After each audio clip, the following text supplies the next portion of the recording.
All right, everyone. Good afternoon, good evening on the East Coast. About to get started here for Hawks and Heat.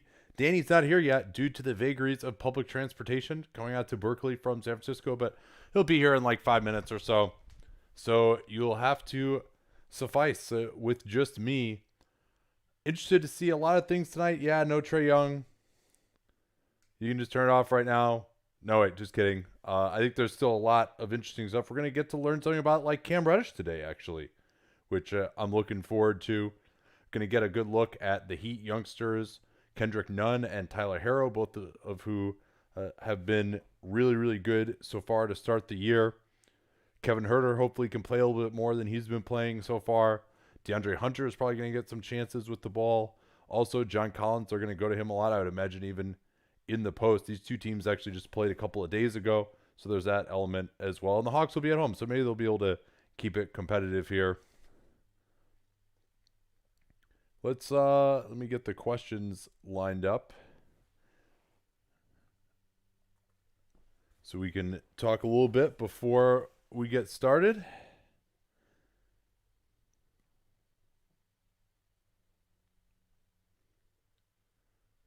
Feel free to fire away as we look at Karl-Anthony Towns being choked by Ben Simmons.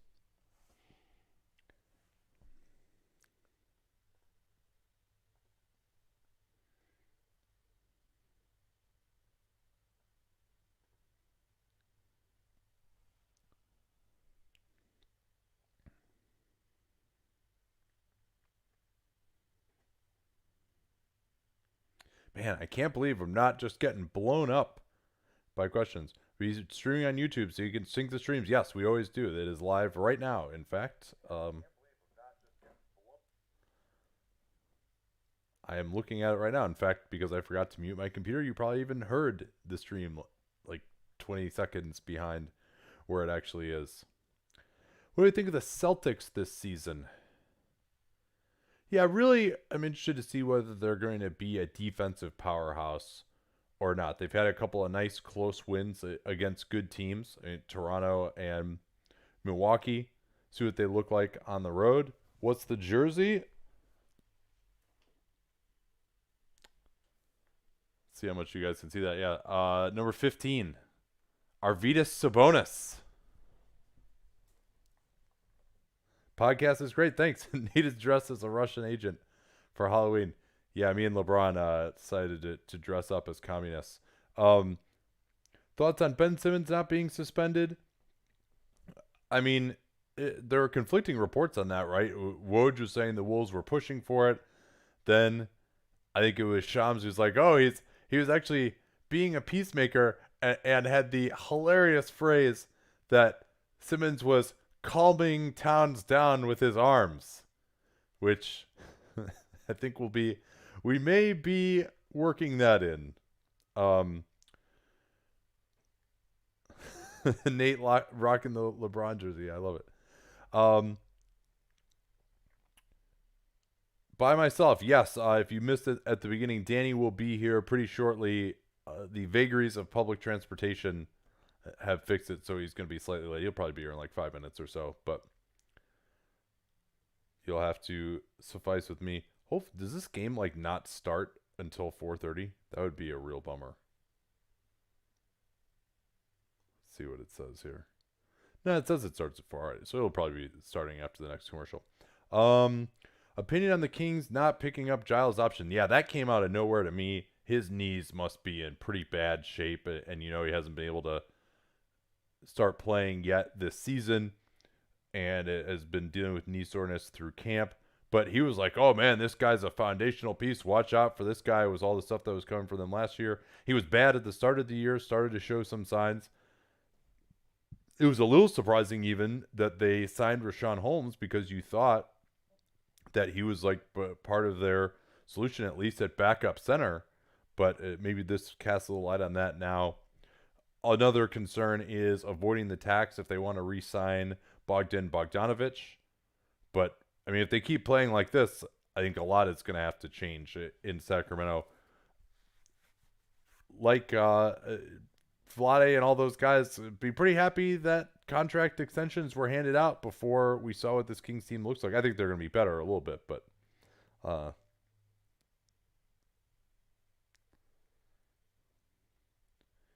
yeah, why are the Kings bad? I mean, we've talked about this on the last couple of Dunked Ons.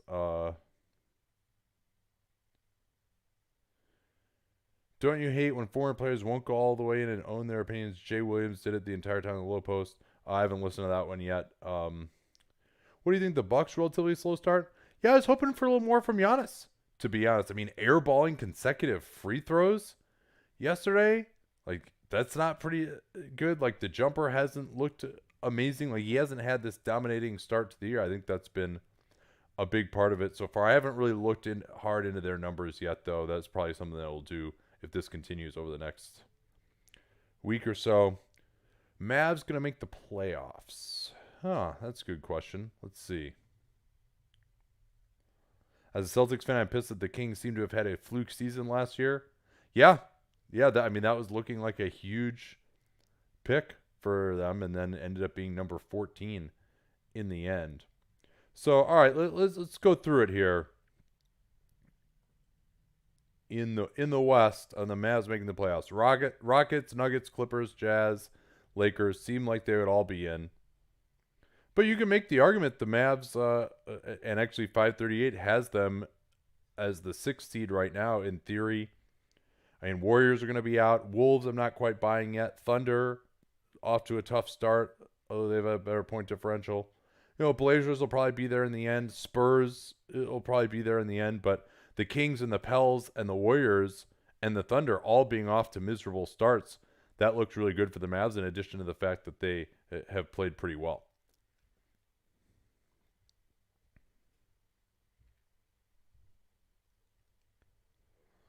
What do you think OKC can fetch for Gallo at the deadline? Probably just a protected first. That would be my guess.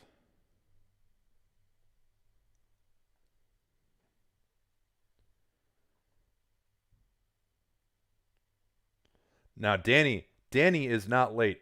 Bart is late.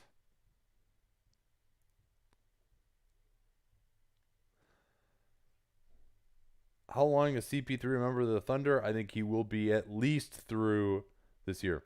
Does Danny actually need glasses, or does he wear them to look smart? No, he desperately needs glasses. He like can't wear contacts. I can't remember like what the reason was, but I remember it being like kind of funny when he told me about it. Thoughts on Russ's fit in Houston? Not too good defensively, although I mean that crazy game against Washington is skewing all the statistics a ton. But I think offensively, he's able to get to the cup much more than he has in a long time. Why is this game not started? I am asking the same question. Any chance Golden State considers trading Draymond this season?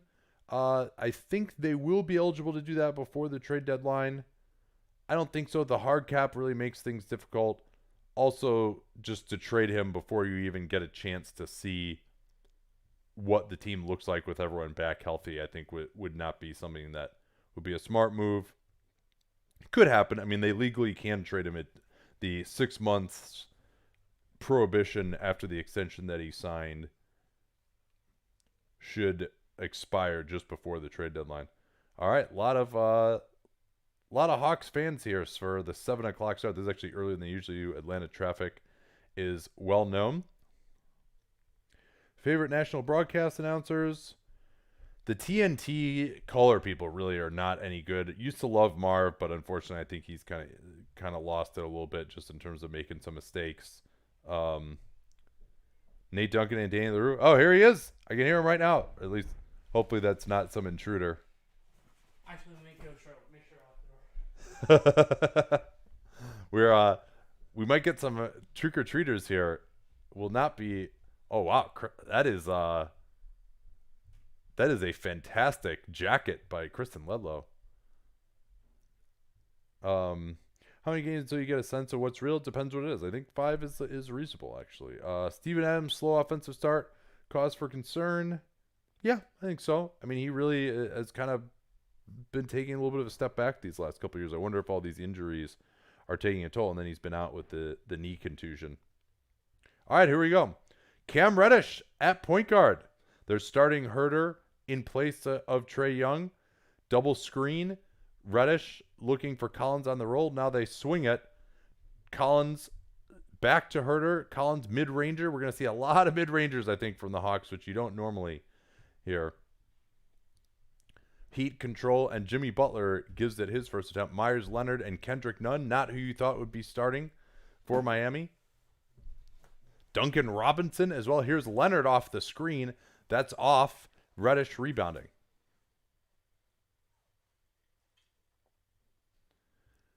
Sorry, I'm a little distracted because the DirecTV feed is like kind of choppy right now. Len hands off. Here's Hunter. Hunter likes to go to his right hand on the drive early on here in his career.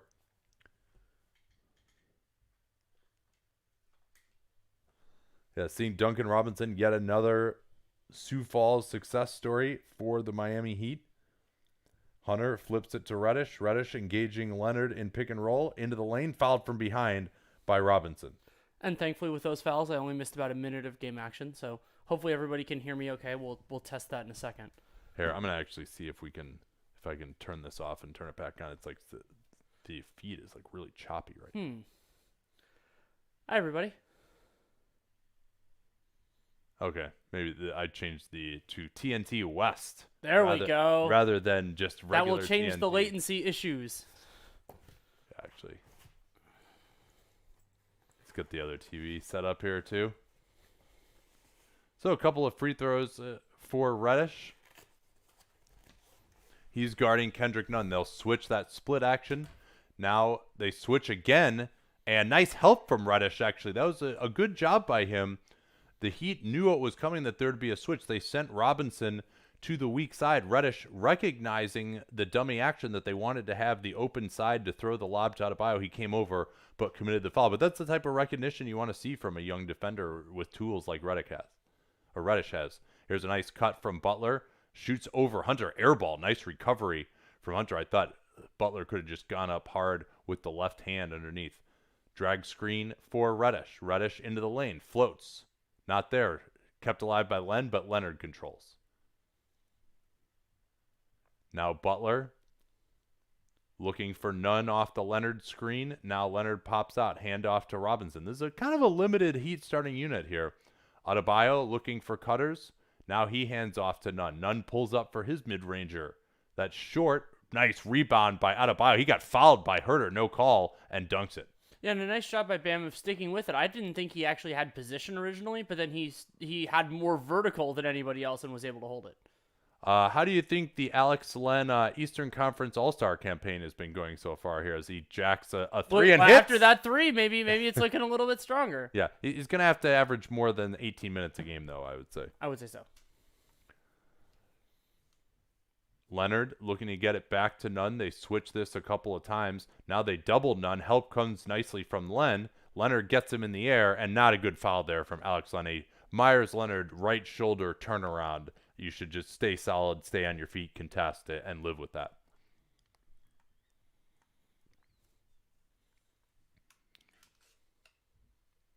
And I mean, something really interesting to look for here in the early going is the quality of shots generated by both these teams. The Heat, unconventional starting five, not necessarily including their five best players, and the Hawks without Trae Young, obviously. Here's Nunn off the screen, under control, takes the three. Kendrick Nunn shooting 44% from downtown, misses that. We'll see if this is the regression game for Nunn. Collins off the switch. Beautiful pass under to Len, and Len just blew it. Yeah, Len really, and then he tries to Eurofoul Bam and doesn't get the call. Len just blows too many of those finishes, Danny. It's a big problem for him. Here's Robinson's three. That's off. He is a pretty good shooter, though, especially so far. Herter looking to pull up. Right wing. Short. A little bit of a rock fight so far here. Butler looking to get involved off the switch. He gets Hunter back onto him. Leonard fakes. Now it's Adebayo looking for Nunn. They force him back door. Oh, and then he gets right down the lane for the jam. Kendrick Nunn. He beat Herter and Collins both just kind of waved at him. Good recognition to see the seam there. And getting the big engaged means less rim protection there. And not only fewer rim protectors, but also fewer guys with help instincts. And nobody really got into the way there from Kendrick. Herter got fouled by Nunn with no call. Missed Collins for the wide open three, but does pull up from the free throw line. A lot of free throw line floaters so far here from the Hawks, though. Well, that's a shot that Miami is willing to concede, generally speaking, and it's about as far as the Hawks can get in the lane. Yeah, Trae Young is one of the best floater shooters, but of course he's not available tonight. Here's the post up by Leonard, looking to go at Reddish. They should not double team here. Leonard goes to the fader, not there. Butler flies in for the rebound. Poor box out from the Hawks. Adebayo, beautiful pass under to Leonard. He's just rejected by Collins. 3-on-3 for Reddish. Reddish going at Nunn into the lane, and he's fouled by Kendrick Nunn. That was pretty close to a goaltend from Adebayo, but I think they're not going to call it. And I think refs miss that too often. Like the idea that there was a goaltend after the play. But I think that one might have been clean. It was close, though. Yeah, they really only give that to you when it's, like, incredibly obvious.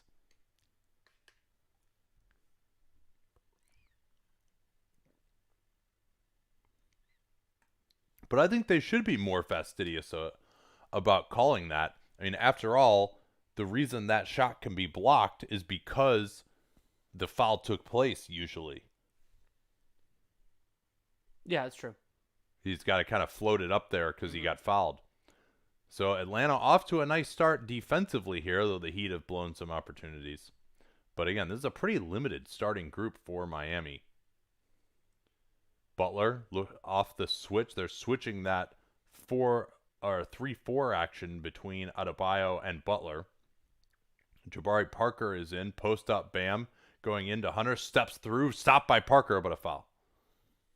And I like there that Atlanta didn't overreact necessarily. They did bring a second guy in, but there wasn't really a clean passing lane for Bam unless he was going to go kind of out of his vision there. So it can work.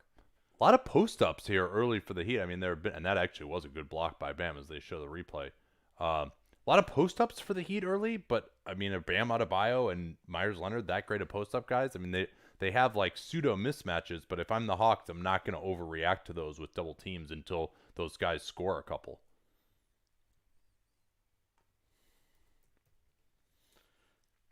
Adebayo, number 14 overall pick, the Heat's reward for not making the playoffs in that magical 16-17 season. Magical because they started 10-31 and finished 31-10. Or no, I think it was 11-30 and 30-11. Here's Huerter looking for Collins on the roll. Oh, nice. See, that was beautiful. The hard roll by Collins forced Leonard to go with him, and that leaves Huerter wide open to get to the basket. The gravity of Collins responsible for that bucket. And Leonard's limitations as a defender as well. Here's Nunn. Yes, Kendrick Nunn. That is a nice three-pointer on the move. We mentioned he's shooting in the 40s from three. That's the type of shot that's going to keep him that starting job. Double screen for Huerter again with Parker on the roll. That sets up Collins for the three. Yes, and again, that's that Hawks action. Even without Trae Young, two guys, one rolling, one popping. Very difficult to deal with when it's guys with the talent who can either roll or pop, both of them.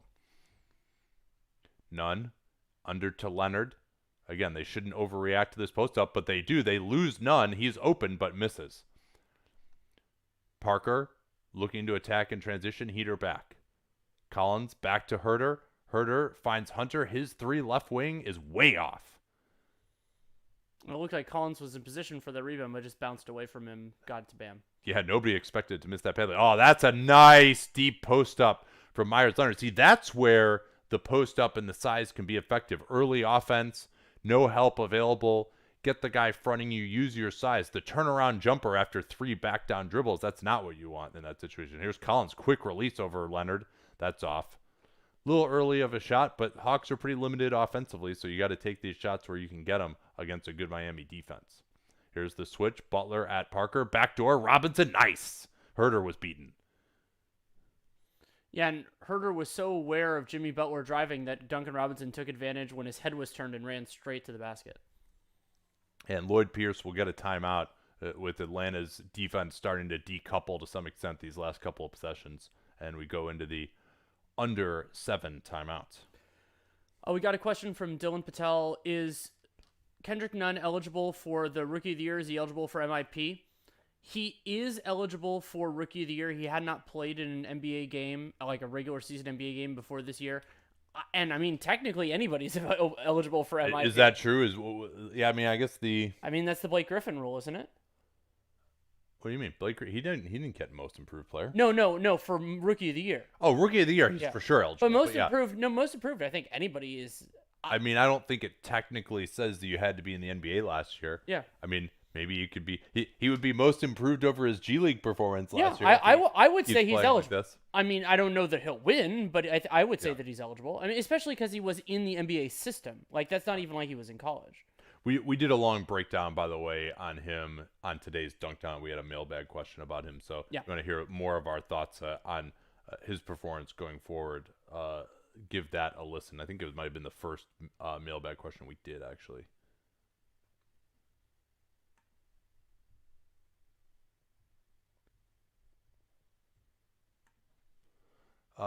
Minimum Cortez. I can use more than the minimum amount of Cortez. Do you feel like with the NBA expanding onto this platform, there's an opportunity to have sanctioned simulcasts like this, the G League, and eventually NBA games on Twitch? We, in fact, did such a simulcast of the G League last year. We probably will do that again this year. The South Bay Lakers against the Rockets, the Rio Grande Valley Vipers, yeah. NBA games on Twitch, I mean, that's the hope, right? We might even try and do like an NBL game this year. If you guys are interested in that, maybe we can fit. They have the ability to do that. I just, with the Hollinger podcast launching and some of this other stuff I've been working on, I haven't had time to get into that yet. But, speaking of which, would you like to put on your jersey, or is that going to have to wait? I think it's gonna have to wait. All right. That can be a future. Uh, It'll come. Okay. I'm not even sure it's here. Actually, It's right there. it's right there. Okay. It's. No, because I think it might actually be in my apartment. I might have taken it. Oh, really? Yeah, because I wanted to test the fit. Oh, yeah. Okay. I guess it's not here. Yeah. But I will tease it. It came in this bag Yes. via the vaunted Australia Post. And did not fit you and fit me. So yeah. Yeah, because some idiot ordered the wrong size. But that's all right. It's okay. Converted to metric. But anyway, to answer the question, yeah, I mean that's the hope. I mean the the NBA did a cast with these the Fung brothers last year, which was just a league pass game because the NBA has the rights to the out of market league pass games. So, I'm working on it. Yeah, we'll see. Write your congressman. Or someone else. Yeah, we're working on it. I mean, that's obviously the ultimate goal here. I mean, we're loving doing this. We might even have a sponsor this year.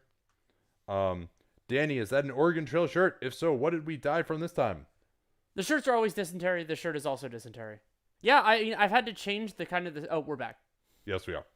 All right, DeAndre Bembry has come on. He's going to be the backup point guard behind Herter, it looks like, with him probably still on a minutes limit. This is Ty Wallace. Maybe he's kind of the backup point guard, too. This is a very shooting challenge group as Adebayo with a beautiful block from behind. Nunn is going to be wide open with another three. Yes. And we've seen two different types of threes that Kendrick Nunn can shoot and have a long career. The pull-up three there and the three basically off of a screen before. Yeah, Young or Nunn playing with a ton of confidence. So this lineup, again, I mean, the shooting between Bembry and Wallace is very limited. Wallace, of course, claimed from the Wolves off waiver right at the end of training camp. Butler against Wallace. Wallace is an active defender, a good passer, but his shooting is very poor. Dragic into the lane with his left hand over Hunter nicely. And there's where you see Hunter, I think he can be solid, but I think a real playmaker at his position stops that. That's an indication of him kind of being more solid as there's a difficult pass from Wallace to Hunter. Carter loads up over Dragic, not there.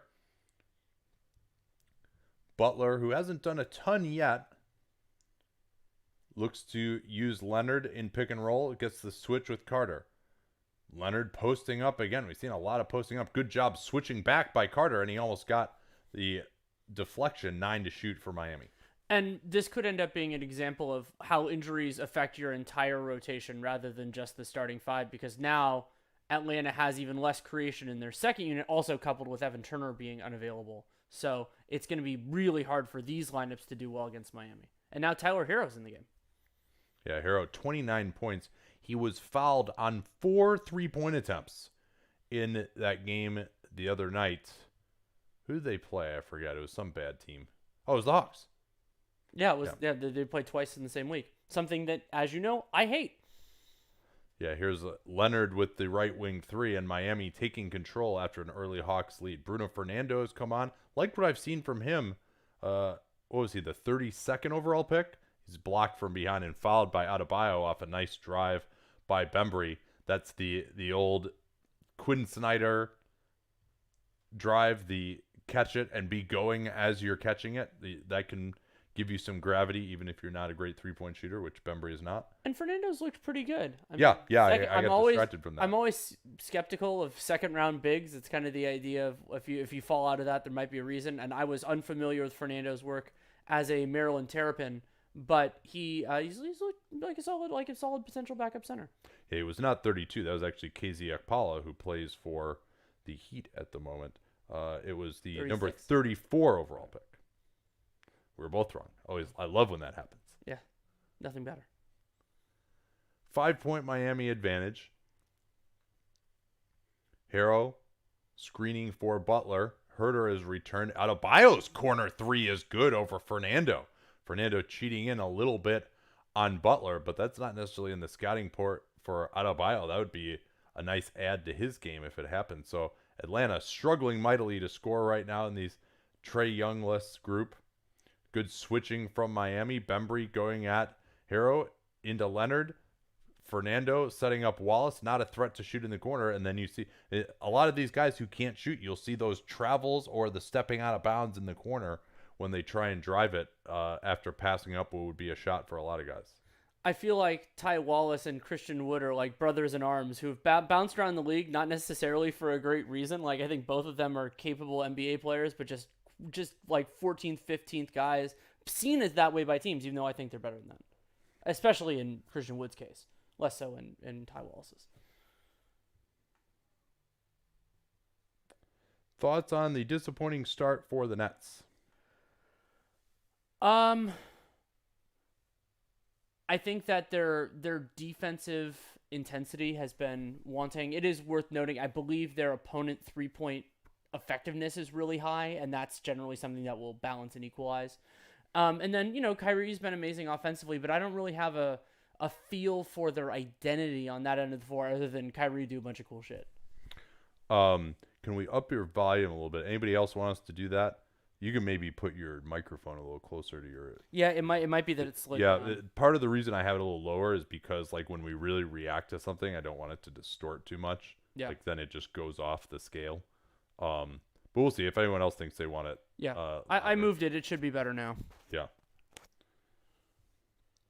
Somebody asked, are the Suns actually good? We talked about that kind of at length on Dunked On today, which is already released, about what is sustainable and what isn't with their defense. Cliff's notes, the effort level is much improved, but the some of the shot location stuff is a little concerning, and then opponents are just shooting really low percentages relative to what you'd expect. So they're better than I thought already. I feel confident in saying that, but they're maybe not this good.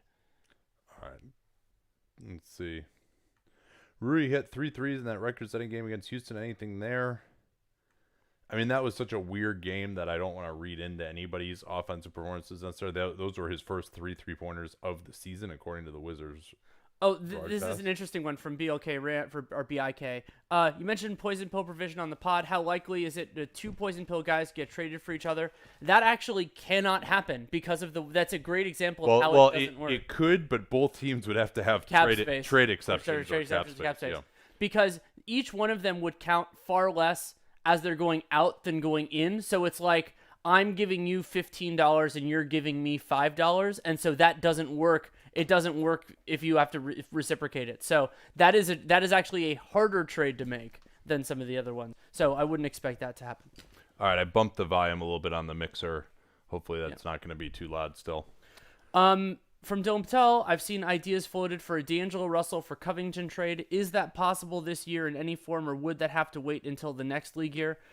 I believe that Russell makes significantly more than Robert Covington. So basically, the shorthand version for the Warriors is any trade that adds money to their books this season is impossible. But if it takes away money from their books, it is. So if Covington makes less, if you can create a workable trade, then it is technically possible. I don't expect it to happen this league year. Possible. Don't expect it. Yeah, they could also try to get a third team involved to take on a little bit of money if necessary. All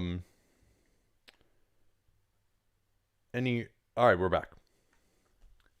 Oh, Butler with the deep post up. Nice ATO there.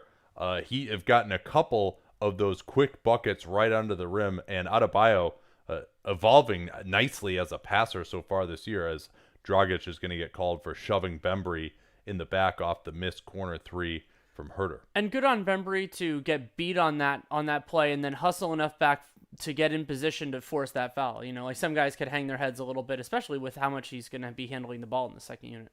And Cam Reddish is out there as well. Yeah, Bembry will get a couple of free throws. He's one of the Hawks' better defenders, maybe their best defender at the 1-2 position. But Butler able to overpower him on that nice play. And always nice when you can get one of your best players an easy bucket like that, especially Butler, who's just so intense and so physical that he can get position on a play like that.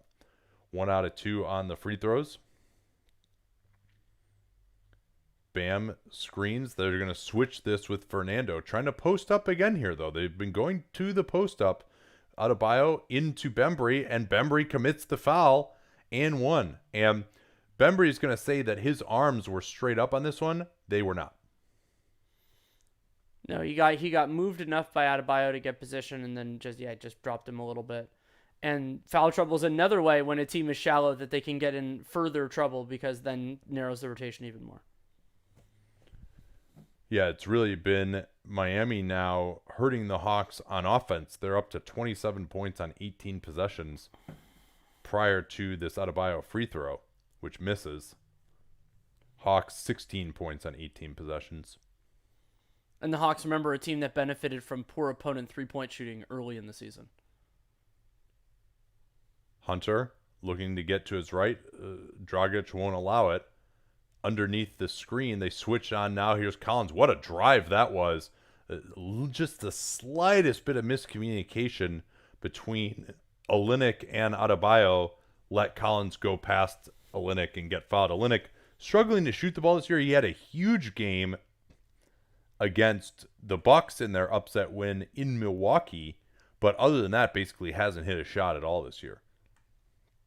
But I do think that ultimately, Olynyk is a better player than Myers Leonard, and it surprised me to see Leonard getting these starting nods early.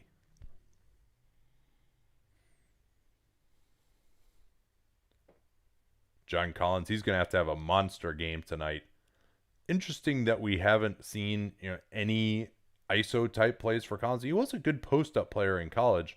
That's not the way the Hawks generally have played, as Chris Silva has come on for the Heat. Not a guy I know a ton about, to be honest. Looking forward to getting a look at him. Here's the miss from Dragic. Oh, Olynyk shoved Hunter in the back with no call. He couldn't control it. Now Olynyk with 8 on the clock looks to hand off to Harrell. Good denial by Reddish. Now Robinson eluding Hunter. Not there. Oh, nice effort from Silva, and the Heat will maintain possession. Poor rebounding by the Hawks. They had 3 guys, you could argue, in better position than Chris Silva to get that rebound, but he gets a team rebound because he basically forces Fernando and Reddish to bounce it off each other, and so that's Heat ball. Inbound to Robinson. Now Hero, who's been quiet to date. Switch Fernando onto him. Let's see if they can avoid fouling him on this inevitable three-pointer here. Steps back. That's actually a 2 and hits. Harrow has had the jump shot going in the early going. We'll see whether that continues. He struggled. Is it Hero or Harrow? I think it's Hero, actually. I always say Hero. Yeah, okay. Nice roll by Collins. And I guess they're saying it got knocked away. Never hit the ground, but Collins lost possession and then just gets it back for the dunk. Nice defense by Collins on Dragic. Oh, nice pass underneath Robinson. Here's Hero off The pass a little bit long, and now Bembry looking to go at Dragic. Beautiful Euro step around him. Silva could not get back in time, and Hawks stabilizing things a little bit here at the end of the quarter. And then there's going to be a foul on Bembry holding Olynyk in the screening action. And something I want to mention briefly on the previous play, Hero did a great job moving off ball. His man was watching Duncan Robinson getting the ball into the basket, and that's how the open three happened. And young players knowing how to pick their spots can be a really good indicator of future success. Especially with Hero's combination of on-ball, off-ball, having those instincts is really useful.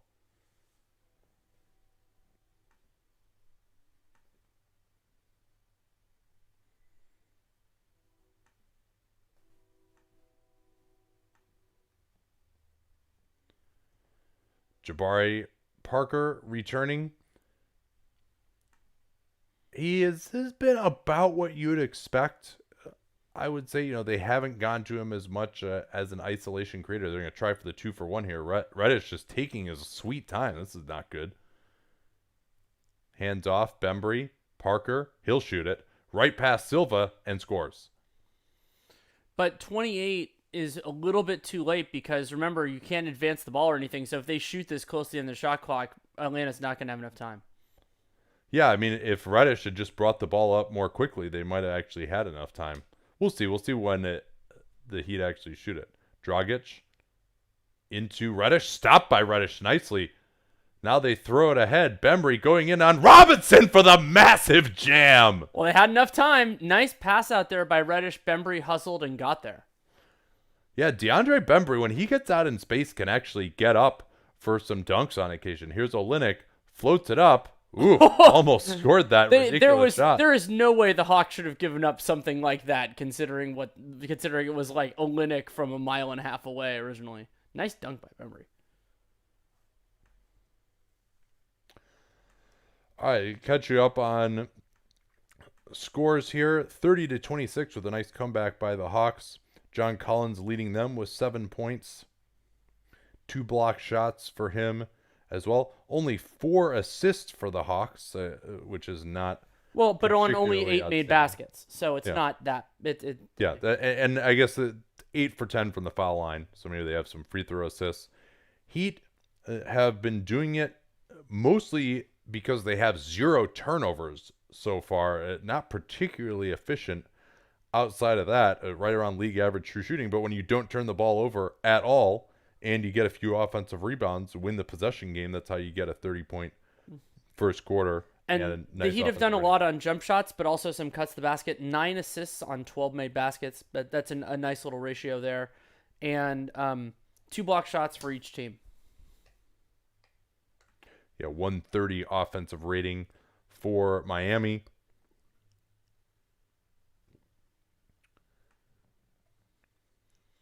And leading the Heat is Adebayo with 8, and Nunn also has 8. That's an interesting question considering where we are in this from CJ. You can only have one. Zion, Trey, Luka. Well, Trey would be last. Probably Luka just because Zion, I'm just worried about the health. And with Zion, it's harder. I mean, his physical talent is incredible, but he's a harder piece to square without having much proof of it in real NBA games. Whereas Luka, we've already seen him succeed. So I wouldn't surprise me in the least if Zion ended up a better player. He is a prodigious talent. But I'm a little bit risk averse, especially, and then when you factor in the injuries, to me that makes it an easier call. Yeah. Would Siakam be a 3 on most teams? No, I think he's better at the 4. Maybe just the fact that there are more 4s available than 3s means you might play the 3. But I think he's still.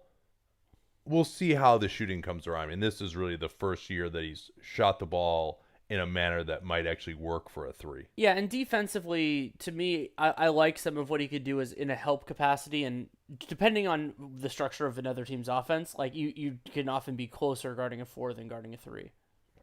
You mentioned players in bad shape on the pod. Who's in fantastic shape? I would say in this game, Bam Adebayo and Tyler Hero are in pretty darn good shape. Steph Curry obviously is one that you would always look at there. JJ Redick I mean, the guys who are just sprinting around. I mean, Giannis is in pretty. Ridiculous I shape. mean, the amount of like the effort that it takes to push the ball hard like that all the time. I mean, Russell Westbrook, Yeah. you have to say too.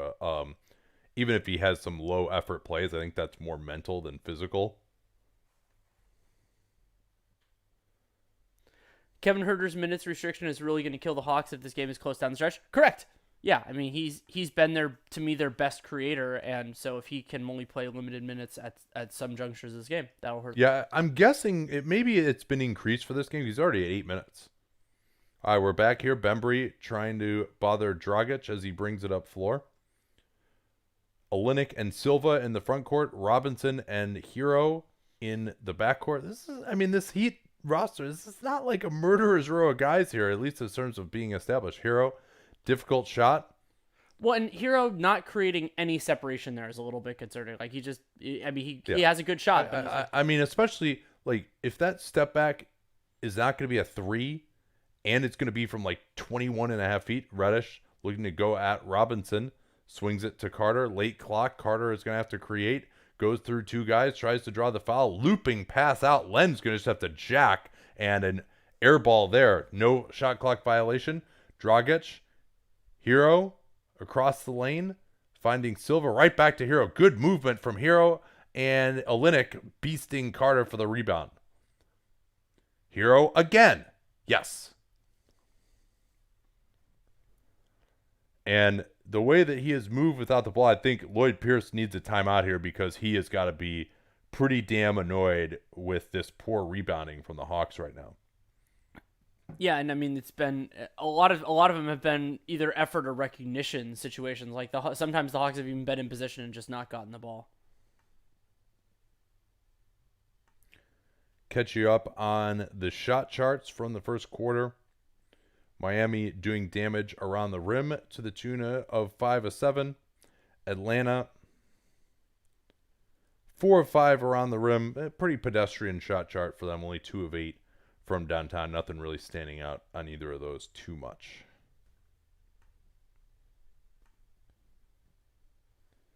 Any change of opinion on Reddish after these first few games? I don't recall either of you being super high on him. Not really. No, I haven't seen a ton to say that.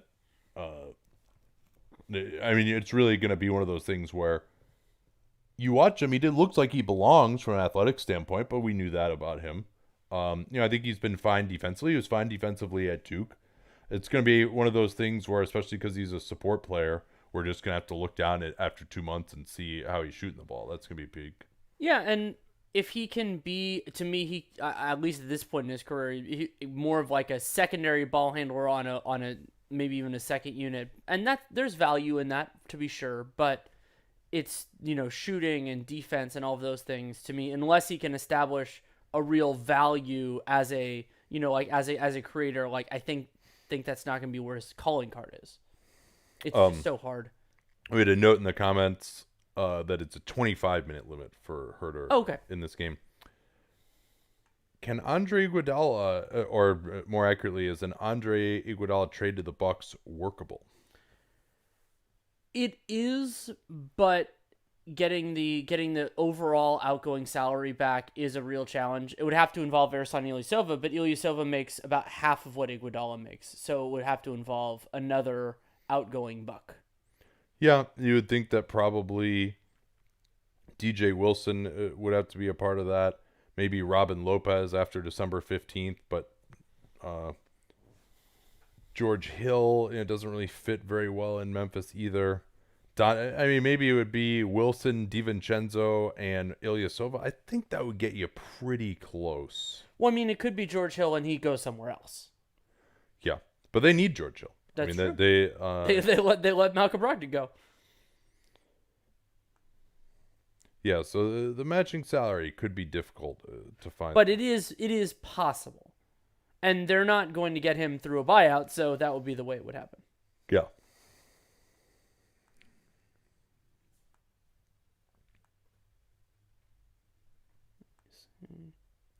Does the Matisse Thybulle have real defensive player of the year or all defense potential? Yeah, all defense potential, absolutely. As a one-on-one guy, You still want to see him more against the guys who really matter in the NBA. But as an off-ball guy, he's just an absolute shark. And all defense for guards is a very different threshold than Defensive Player of the Year. Bembry looking for Reddish. They run that little Iverson cut. Bembry into the lane, misses the easy left-handed layup. I liked his patience, though, before the missed layup. Yeah, and that play, that's an interesting play, too, that a lot of teams are running now, where they run that Iverson cut, where the guy runs basically from the free throw line out to the wing. And what that does is it scrambles up your help responsibilities. They like to run that play. That guy has to run with them, and that essentially forces you into playing 4-on-4 against the pick and roll instead of 5-on-5, which makes it a little easier for the offense. Here's Bembry, tried to sneak a pass through to Len. Looked like Silva was out of bounds. They're not. What are they going to call? I think here? they called him eventually being out of bounds. This is the Yeah, second time on this it. possession that Chris Silva's had the ball and been out of bounds. Yeah, but good effort from him. Absolutely.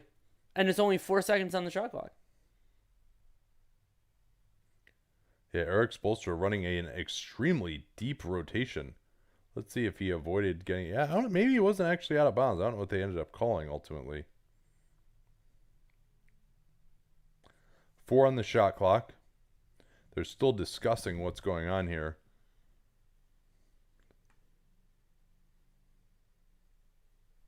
I don't recall seeing that ref in the back before.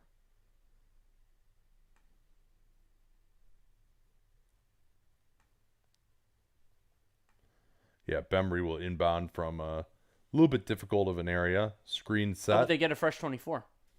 Here's Carter, and no idea what happened there because the camera angle sucked. Don't mess with camera angles, production people. But we did get a really nice close-up of the back of Bembry's jersey on that play. Cross screen for Olynyk against Parker, looking for the back door to Silva.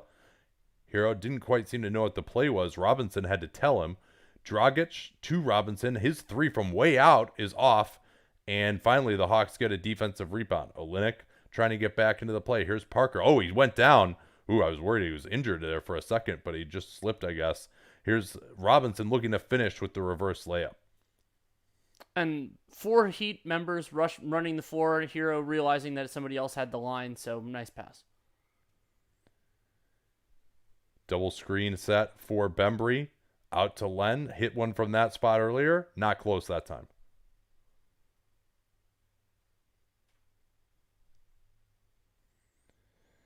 Subtract another coach's vote for Alex Len's Eastern Conference All-Star. Yeah. And the Hawks now campaign. 2 of 10 from 3 in this game. Olynyk, this is from way out. That's not close, though. Heat taking some deep three-pointers. Bembry looking to push it. Len swings it back to Bembry into the lane, tries the shovel pass, and he's been stopped twice on that play by Silva. This time he's rewarded with possession. Well, and that's a great example of why the low pass there, it's an interesting idea from Bembry, but the problem is then you have to bring it up to get the shot, and then that's where Silva got Yeah. it. Well, he hasn't even been able to get it through yet, really. True. All right, here's that Iverson cut for Hero. Tried to pass it underneath to Robinson. That was poor recognition. Robinson is just running to the other side. He wasn't even looking for the ball, really. And the ball, Vince Carter got a hand on it and bounced off the shot clock, it looked like. Herter is returning. 12 on the clock for Miami. Yeah, I'm ready for the Bembry running pick and roll every possession to be over.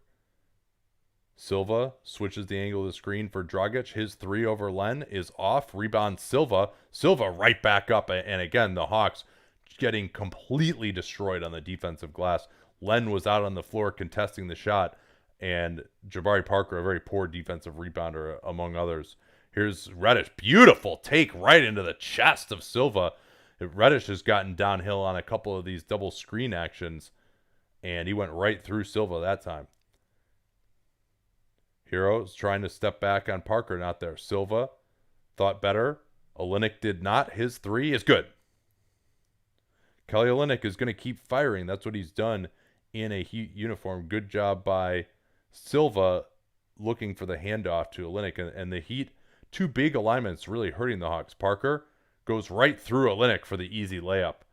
and Kelly. That's where you might argue Leonard is a little bit better. Neither of them are great rim protectors, though. Olynyk setting the back screen on the weak side.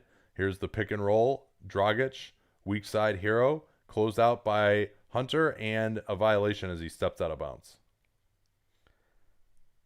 And so now we'll see how long Herter stays in, because if he plays the entire rest of this half, then he's going to be, I think, well above the halfway point to his minutes limit. Yeah, I think they'll probably get him another. Even like 4 or 5 minutes and then rest him. Herter off a Parker screen, rescreen, good double team. Herter staying on the ball. Hunter's three. This is difficult. Parker rebounding, gets it back, gets his man in the air, foul, and he'll go to the line. And Parker has often had good recognition of kind of like what the defenders are going to do there. He just waited out Silva. Silva thought the shot was coming immediately, jumped, and then Parker got the ability to get in one, didn't, but still gets 2 free throws. Yeah, I'm not sure I see it with Silva so far. It plays hard. I can't really see what else he's doing out there for the moment. And so Silva 23 out of South Carolina, and to me he's not quite big enough. And when you're pairing somebody with Olynyk, you want somebody who can actually like block shots and scare people off of penetration. Yeah, I mean 6'8", pretty thin for a modern big. Doesn't appear to have like much outside shooting skill. Not like an elite athlete necessarily. Here's Dragic over Parker. Heat taking a lot of threes, but not making a ton so far. Here's Parker into Hero. Hero wraps him up, and hopefully Parker's okay. Again, I always worry when he goes down like that, especially in a fast break situation, because that's how he hurt both of his had both of his ACL tears. And Parker's up to 5 points in 9 minutes, has a chance to push that to 7.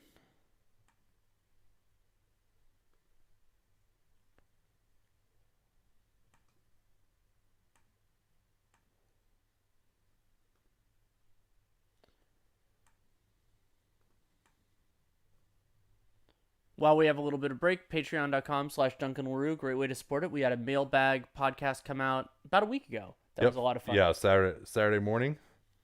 We were actually ahead of time on that monthly. And, of course, we've got Ben Dull doing a great job doing a bunch of Patreon posts with our salary sheets whenever there's a major transaction. John Collins is back. He's matched up against Hero. Pulls back. Nice block by Hunter that time. Silva recovers and goes right in. That's the type of play that Eric Spoelstra is liking out of him, that's earning him minutes so far. Herter tried to find Collins, instead sets up Parker, and he's fouled by Silva. I believe these are Parker's 5th and 6th free throws of the last few minutes. Yeah, and that's really nice work from Herter to fake the pass to Collins, draw the defense, and then set up Parker instead. Well cut by Parker, and you see how much better it's running, Danny, with Herter at the controls here than it was with Bembry. Yeah, that's definitely true, and Herter is a capable ball handler, but I still think that the Hawks not having a backup point guard is suboptimal.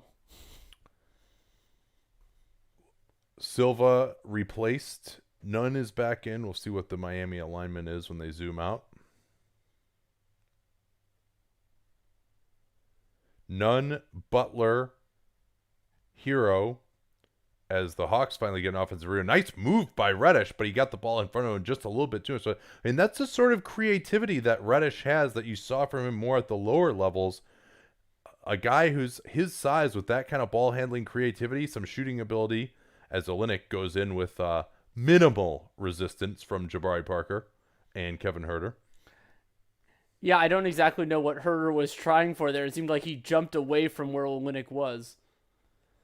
Reddish back out. Collins, his three, not there. Rebound, Butler. The heat pace does slow down a little bit with Butler. He's not really a fast break player with the ball at this point in time. Nunn off the step-up screen. Hero steps out. A little Spain action underneath Adebayo. Uh-oh. Oh, he traveled. How did they not call that? Maybe I missed it. That looked pretty obvious. I was going to say it if you didn't. He did he? I think he dribbled. Maybe we just couldn't see it. I think he dribbled by Parker. There's good help by Hero off of Reddish. Reddish with a crazy spin It was a double spin. It's creative, but not exactly in control. And another miss from Hero. I'm He's shocked. not I'm bashful. shocked that Bam. It seemed like Bam was going a little slowly there. I thought he was going to have an alley-oop dunk. It's not like Jabari was going to block it. Off the screen, Herter. They switch out. Hunter goes right through none, but can't finish. He likes those strong right-handed drives, as we said, from the left side of the floor. Butler going at Parker. Euro step, floats, misses. Man, this is an ugly game right now. We'll have a better game for you next time, I promise. I make no promises. Actually, well, we're scheduled for Warriors Mavs in 2 weeks, actually, as our next telecast. We might have to change that. Here's another missed three. Hero looking to push. He's going to jack. Yes. What do you think of Hero here after watching him pretty intensely now for, it's been a week, but for this game in particular? His off-ball movement and work is better than I anticipated, and that's fantastic because I think that's the best part of his game. Yeah. And I think that's where it's he can for. certainly get his shot off. And yeah, and I mean, a player having the level of confidence that he does in his shot, I would say it's generally a good thing. But what concerned me about Hero in Summer League, and has broadly been the same in this game, is that his creation with the ball in his hands is limited. Like he doesn't beat his guy very often, and Yeah, I mean, he'll run pick and roll but he's not a bad passer. It's just Yeah. that you have to create the seam that makes the pass possible. That's And so, like, if there's an advantage created by somebody else, I think he's doing a pretty good job of, like, he had a couple nice passes in just that little stretch there. But it's that through line of, can you create an advantage? And if you cannot, there are a lot of ways to succeed, but it's just harder. And Well, so I mean, I know a lot of people are really excited about him. Do you see him as like a quality starter? Do you see him as more than that? I mean, offensively, I think his game fits well already as a complimentary guy, and then it can, if he can get better, but it's harder to get, like, the stuff that he needs to be more of a creator is, like, be faster with the ball in your hands, be shiftier. It can happen. There are guys that get a lot better with their handle. But I think of him more as like a third or a fourth best offensive player on a successful team. And then then you have to be at least passable defensively to make that work. Shout out. This is a great comment. He called my jersey a C3P jersey. I like it. I like it a lot. That's fucking hilarious. Oh man. That's one of the best comments we've ever gotten. Let's see here. No, it is not. It is a Arvydas Sabonis jersey, Soviet jersey. Who is the best backup point guard in the league? I would say right now it's Goran Dragic. I love Goran Dragic. Yeah, I guess because Van Vliet's starting now. Yeah, he is. Yeah, I'd have to think about that, actually. The Mavs change around their guards enough that I don't necessarily know who's a backup guard right now for them. Yeah. I'd have to think about it a little bit. Yeah, that's one where I'd want to go through and make sure I'm not Not missing anybody. Atlanta. Yeah. Oh, Spencer Dinwiddie, I think. Oh, has yeah. to be up there, Okay, too. yeah. Yeah. Yeah. Sorry, Spencer. I don't think he's watching.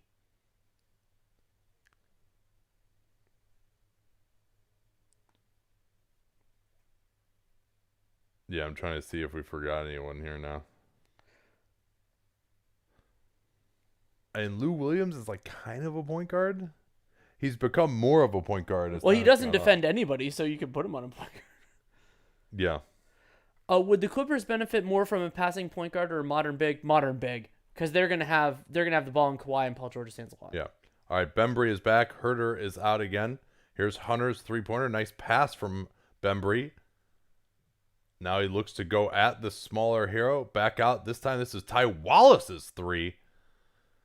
And if Another rebound. Hawks turning the tables in the offensive glass. Bembry at Olynyk, and he's fouled. Good call there.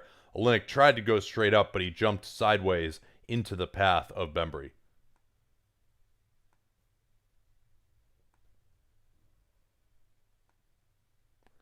Yeah, they're showing the Trey injury. going to be a 1 to 2 weeker for him, it looks like. And disappointing because he had such a great start to the year. And this is turning into a massive blowout. This Atlanta offense has been just as futile as we feared. And now with Herter out, that's the only time they've even looked competent so far when he's been out there. Evan Turner, also missing this game, has been suffering from Achilles soreness since the start of camp. Also sprained his ankle back on October 26th. But I don't think he would be helping much here either. No, and also doing the Bazemore for Turner trade, I think another way it hurt the Hawks was it made Schlenk think that they didn't need another point guard. Yeah.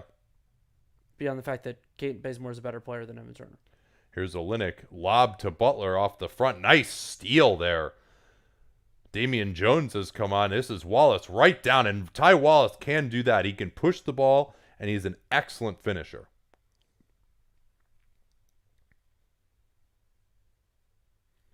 Hero, they miscommunicate just briefly. Man, he is just jacking shots up. I mean, back to the Hero discussion, to me, as Bembry, I mean, you see his foibles in transition there trying to push the ball. Hero, it comes down to how many of these shots he's going to actually hit. Here's Wallace. They're going to give him the charge. He stepped in front of Adebayo nicely. That was a 3-on-1, and I thought Nunn actually set up Adebayo badly for the wrong pass. He didn't see Hero coming behind him. He drops it off to him. It's a dunk. But that should be a blocking foul. I mean, Absolutely. they're just predisposed to give the call against the big there, but I mean, he's still moving. Oh, they're challenging it. Oh yeah. I always think that, even though it's a green light, I still think it's like an emergency, like challenge alert. And this should be overturned, in my opinion. Even though we are harsher on charges than a lot of people, he's clearly still moving, and he's also moving forward into like, not only is he going sideways, but he's even moving forward. I mean, you saw the way his head was forward and like got snapped back because he was moving forward.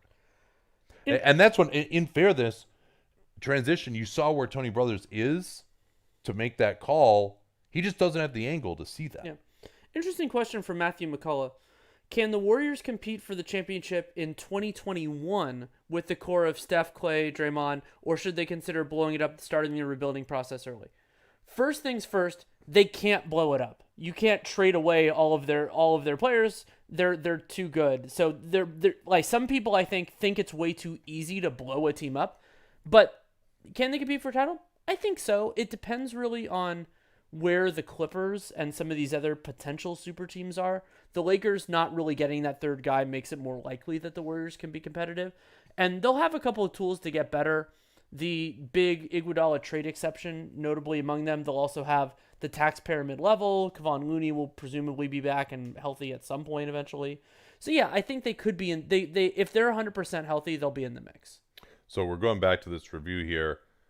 I think the angle that is conclusive is the one on the overhead camera. That's the one that really shows Wallace moving forward into Adebayo. And they come to a conclusion here. Looks like they're still down on that end of the floor. Someone lauded my siren sound. Oh, and that would have been Adebayo's third foul. So that's another reason. And it was, in fact, overturned. Good call. Yeah, it was clear. Good challenge. It was clear and conclusive to me. Yeah. Best challenge of the season, that would have to be that Terry Stotts. Yeah, swung a game of the Lillard strip. I mean, that would have put Dorian Finney-Smith to the foul line for 2 free throws, down 1 with 8 seconds left in the game.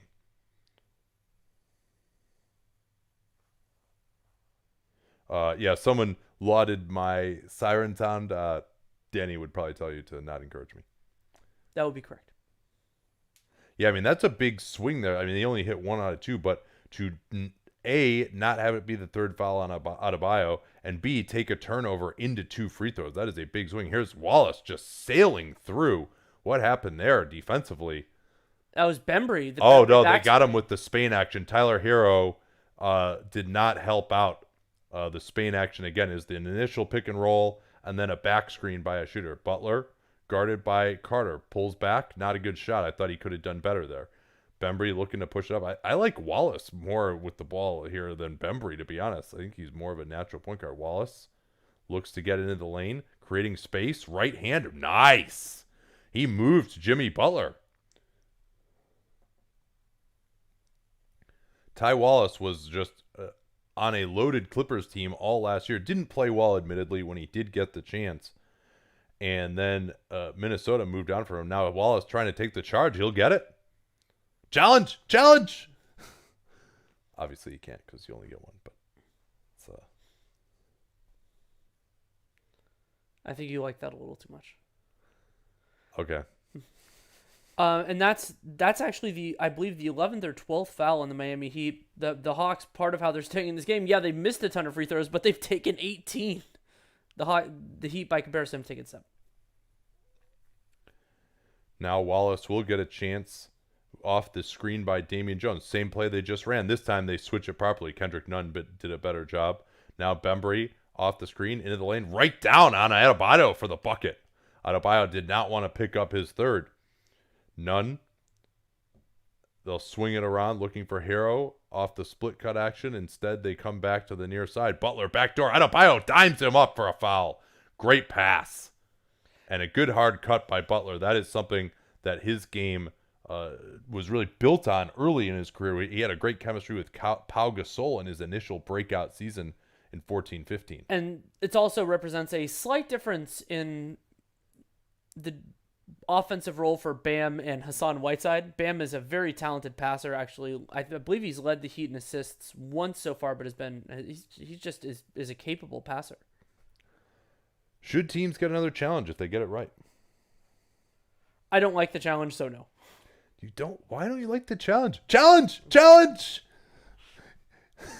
Is it solely because I've been such an idiot about it? No, it's I think that it's a patch over of the real solution, which is adding a fourth official that watches the game and actually can do things as opposed to a coach's challenge. All right, we're back here. Bembry into the lane on Hero. Tough floater, has to get it to Jones. Jones moving Leonard. Leonard with a strip. No call there. It was clean. Bembry up to Jones. Yes! Big dunk by Jones. Bembry did something small there that I loved. He tipped that ball to himself. Oh yeah, that was pretty sick actually. Yeah, he knew where Hero was going and just tipped it to where like we like on rebounds. That was really well done. Dennis Rodman style. Here's Nunn creating the space. Miami, even though they're up, it does seem like they could be getting better shots than this.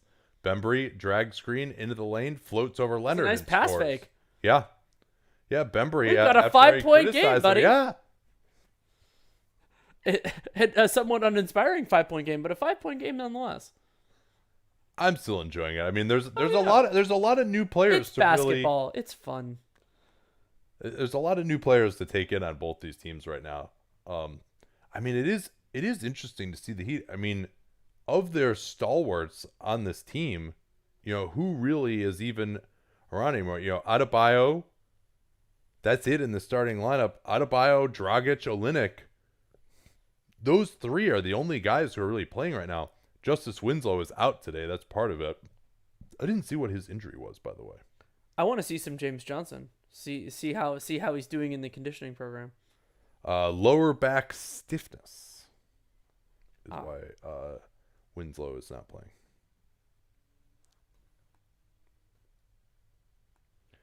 Heat, you remember they had that big first quarter 130 offensive rating. They're down to 109 now. It's been a struggle for them. Be interested to see the shot charts at halftime, but it seems like a lot of jumpers from the Heat. Who's going to get the door for the trick-or-treaters? We haven't even had any yet, but probably nobody. I did put up a note saying that like I was working and I can't get the door until 6:30. So, one other thing, I'll talk about this on the pod, the next one we do. So I guess on Sunday, if at least with Caleb Swanigan, but maybe with Harry Giles as well, Sacramento declining the options on both those dudes.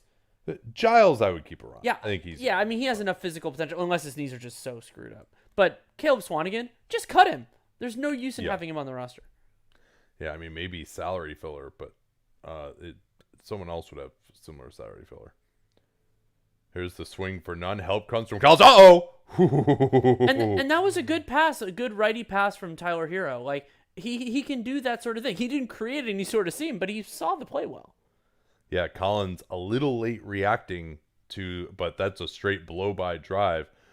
Ty Wallace saying, hey, you guys, I want to get over there. And Wallace did his job. He's supposed to run him off the line. But, yeah, I think, like, Collins, he's got to get outside the charge circle with his chest on that play. I mean, he's got not nearly as far to go as Nunn does on that play. So he just saw it a little bit too late.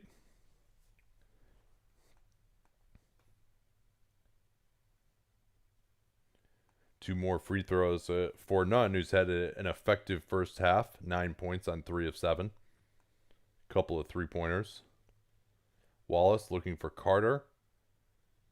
Bembry into the lane looking for Carter again on the weak side. Way off. Carter did not have his feet set. Bembry recovers. Goes up. Oh, it couldn't explode off at 2 feet. But it looks like we're going to stay here. I think it got caught. I think it got caught on the arm.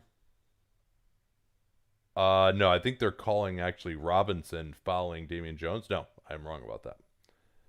But he did foul him. They just didn't call him. Yeah. Bembry, there was not any significant talk of an extension between him and the Hawks as a fourth-year player, a draft product of the previous regime before Travis Schlenk. I think he's definitely the longest an NBA tenured player. Hawk. Yeah, he's definitely an NBA player. He has a place in the league, but his shooting limitations are kind of the biggest. I mean, he's got some pick and roll ability. He's got some athleticism. He can get out in transition, but just the lack of shooting is kind of the biggest problem. Bembry could also be somebody who just gets savaged by the restricted free agency process. Because I don't know that anybody's going to love him enough. I mean, hopefully the Hawks will use their cap space and they'll have to just pull his qualifying offer. That's probably the best outcome for him. Yeah, I would say so. But, I mean, I'd see him getting, a $3 million a year contract at most, probably. Here's Olynyk going at Damian Jones, who moved his feet well. Jones did not jump at the pump fake. Now Olynyk's three. That's off. Rebound Wallace. Wallace looking to push. 1 second. His half quarter is way short. So we get into halftime 52-46 in favor of the Miami Heat, which, considering there were some moments where it looked like they were just running away with this, that seems better. Leading scorer in the game is Bam Adebayo, 11 points, 4-4 from the field, 2 of 5 from the line. Behind him, Kendrick Nunn and DeAndre Bembry, both of whom have 10. The Hawks shooting 2 of 17 from 3 and 12 of 20 from the line. That is hurting them, but they also don't have great shooters, so it's not a huge surprise. Yeah, Ben, we'll wait for him to get us the shot charts here. Looking forward to seeing what's up with those. Whose stats did you not do just now? I just did kind of some broad picture stuff. Some other notables. Tyler Hero, 7 points on 3 of 9 from the field, including 1 of 5 from 3. But he does have 3 assists, including some genuinely nice passes, 1 turnover, +2 in his 15 minutes. And Jimmy Butler, 3 points, 1 of 4 from the field, but 7 rebounds, 4 assists in his 16 minutes.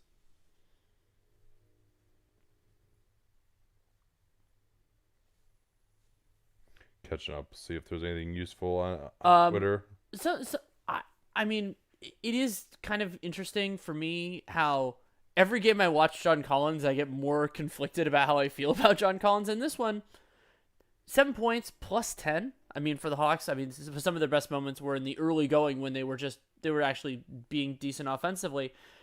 And his 3-point stroke looks solid, 1 out of 3, more confident shooting it. But the consistent contributions to winning basketball, like his help defense, his primary defense isn't great.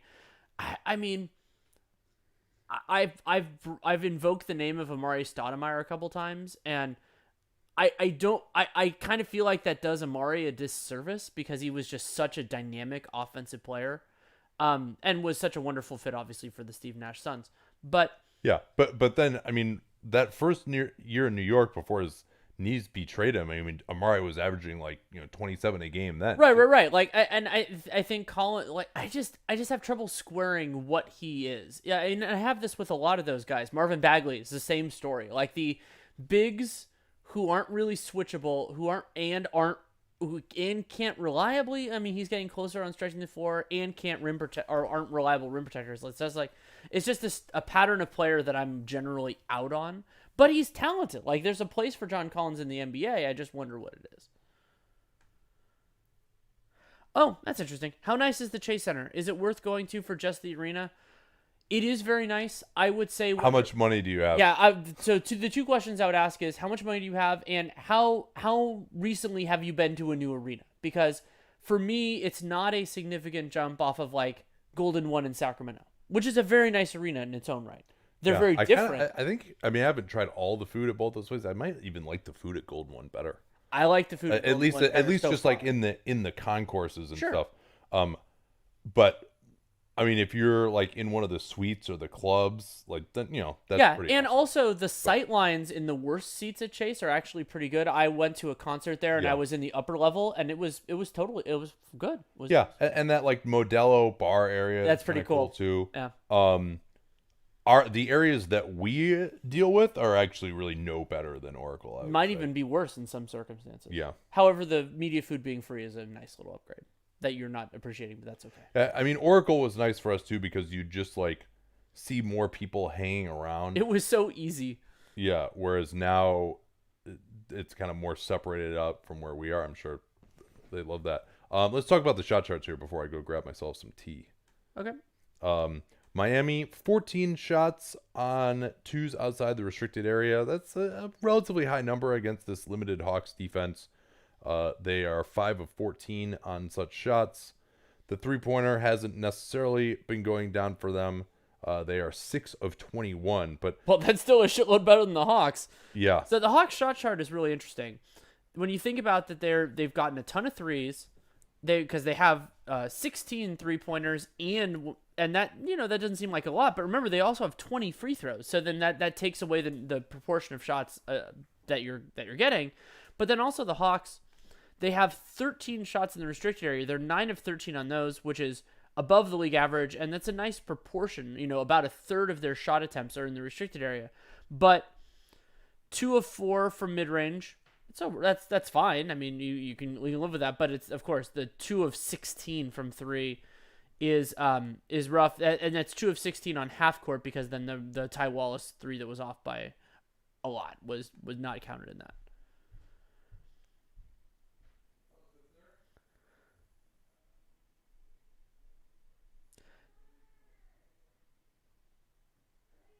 Jimmy Butler is the blank best player on a championship team. I think he could be the second best player. I wonder what that first best player would be like. But I do think, like if Jimmy Butler had played with Kawhi or something like that, I could see that team being good enough to win a title. And Butler's good with the ball in his hands, so you could do that. I mean, I think Jimmy and Steph Curry or James Harden could win a championship too. Now, you probably need a pretty good third, but I also don't think he could be the best player on a title team. So second is a fair proxy for a lot of those guys. Is there a playoff hopeful team that could use Etuan more? Yeah, I mean, conceptually, a player who could be in the guard rotation, I don't think there's any team that's competitive that he would start on. But two guard-sized players that are capable of rotation minutes could be useful. If I pull up rosters, I could probably find somebody. Off the top of the first team I thought of was Portland. But I always denigrate Portland bench players, and that is something that O'Shea has done that deserves some credit. Yeah, like Indiana could use him. There are a bunch of those teams kind of that could use another player on the margins. Depending on how Brooklyn wants to structure their guard rotation, they could use another guy. There are a bunch of teams. Detroit has a bunch of two guards. Yeah. Okay.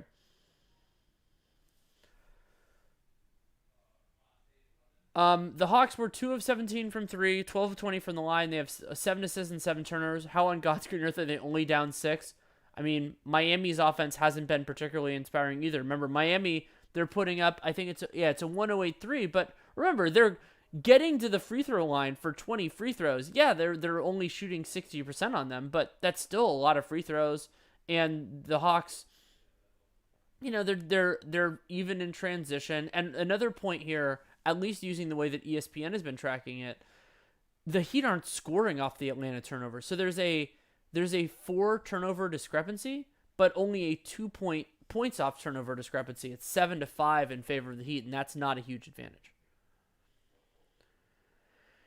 That's an interesting question. Is it easier to shift a 3, meaning a small forward, to a shooting guard, or to play a 2 at the 3? I think the answer is that it is. Are we talking regular season or playoffs? I think in the regular season, it's easier to shift a 2 to a 3 because there are just a lot of teams that don't have small forwards. The best example of this is the Energizer Bunny lineup that Rick Carlisle has used it many times in the past, where he would basically run out 3 point guards in their second unit, and teams can't necessarily make them pay for that. However, once you get into the playoffs, and just so happens, shock of shocks, that a lot of the best teams have small forwards, then those, Rodney Hood at the 3 or some of these other kind of patchwork quilt ideas, they just don't work as well because Kevin Durant, Kawhi Leonard, Paul George, a lot of these players are around. And so for a team with championship aspirations or expectations, I don't think they can make that work at all, except for maybe some spot second unit minutes.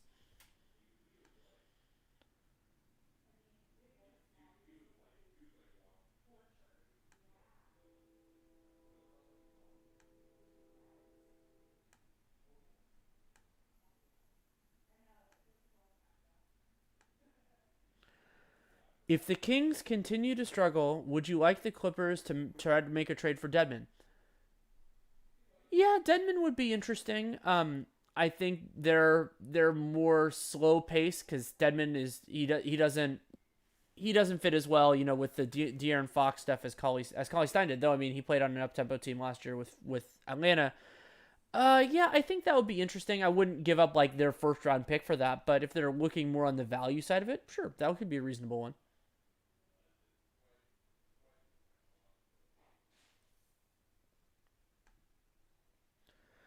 Which future pick protections do you find the most interesting? Let me look through it. There are some. My first thought was some of the swap rights have some weird stuff in them. I think it's the swap right that Houston has, that OKC has with Houston is an interesting one. I'm gonna look it up just to make sure that I get it right. I think there's something weird with that swap right. Like it's protected, yeah. So Houston's 2025 first. OKC can swap it unless Houston's in the bottom 10 in the league. And 2025, I mean, that's far enough out. We have no idea. I mean, that'll be post prime Harden. That'll be, post prime Westbrook. All those guys. So that's a really interesting one. And swap right plus protection is a really kind of weird abstract. And when you think about the incentives, yeah, depending on what goes on with OKC, it could be less damaging because you're not losing your pick entirely.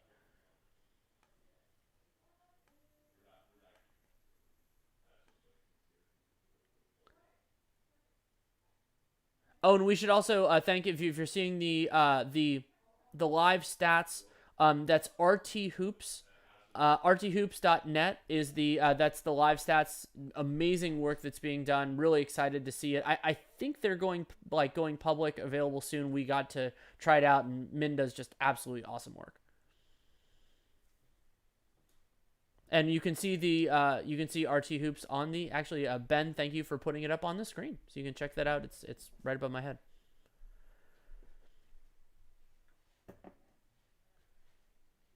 I'll be back in a second. My sister-in-law just got here. I gotta say hi. Yeah, of course.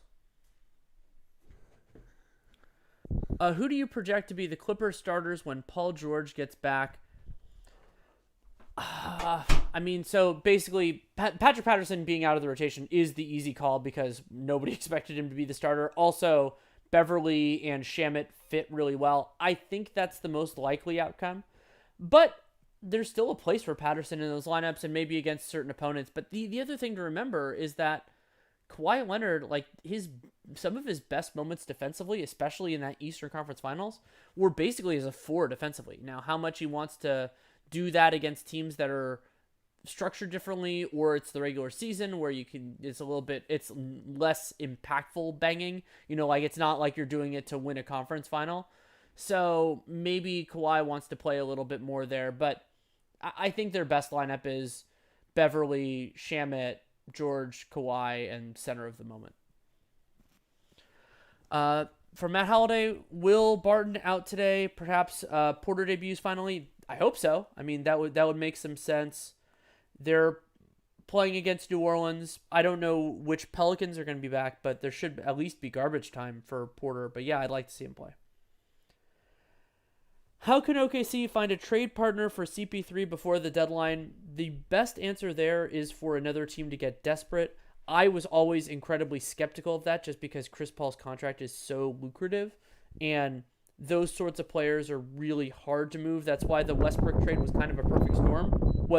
There are two players that have contracts that big, and that's unusual. Miami is hard capped, so I mean they're a team that has reportedly had interest in him before, but that's actually really hard to do during this season. Well, and OKC can't take on more salary either. They're trying to get out of they're barely above the tax line right now. Now, but they could end up doing something with Gallo. There are a couple other ways that the overall package could get them into an okay place.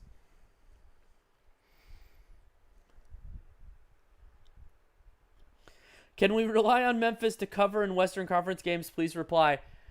I am admittedly terrible at thinking about things in respect to the spread. Now, if I could, I think it would be very good for me financially, but that is not the way I think about basketball at all. So I am a terrible person to ask. I don't know if you're much better. Sorry. You're talking about me? Yeah. I just don't really think about it, really. Yeah. I think I might do better on money lines, maybe. I just, being subject to the vagaries of what happens in garbage time. That Warriors-Suns game, not that I would have picked it to be that much of a blowout, but, that game was over after the first quarter and ended up being, a 12-point game at the end just because of bullshit. So much can happen to disrupt the line that, doesn't have anything to do with the quality of the two teams.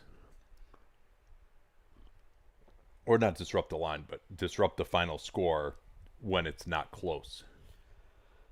Should the Nets experiment with 3-guard lineups? Yeah, they should consider it. They've been doing it a little bit. Yeah, they've been doing it a little bit, but they have, guys like Joe Harris. Yeah. I count Joe Harris as a 3 at this point, so that wouldn't be a 3-guard lineup in my eyes. But yeah, they fiddled with it a little bit, and they might as well. Are there any innings eater free agent centers around if a team like Denver moves Plumlee? I mean, there are always innings eater centers around if you're desperate enough. I mean, you could just call up Zaza Pachulia or something. Those players do exist.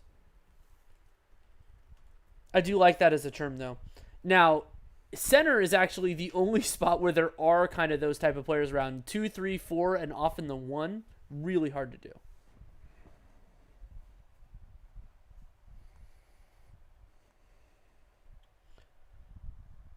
What could Sacramento get for Bogdanovich? That's a real challenge for me. He is restricted, which is huge. But he is a pending free agent. Expect that he will get properly paid.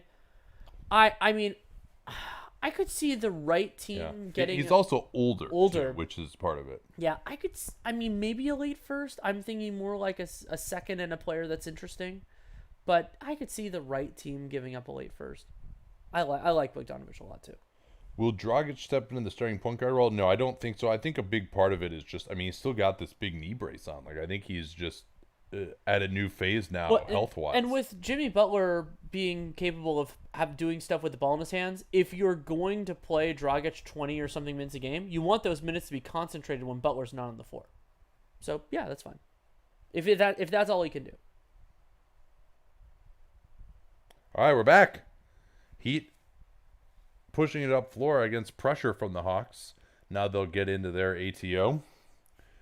Butler, screen for Robinson. Now he slips it. Late communication. That leaves him wide open. Terrible job by the Hawks. That was Hunter who failed to recognize that there was a switch, and Robinson got the 3.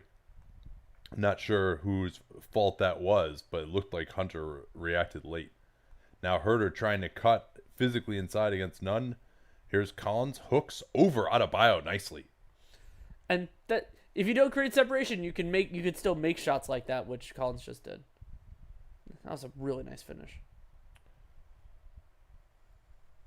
Butler off the Adebayo screen, slips it into the three guys. Not a good decision there as Leonard was open in the near corner.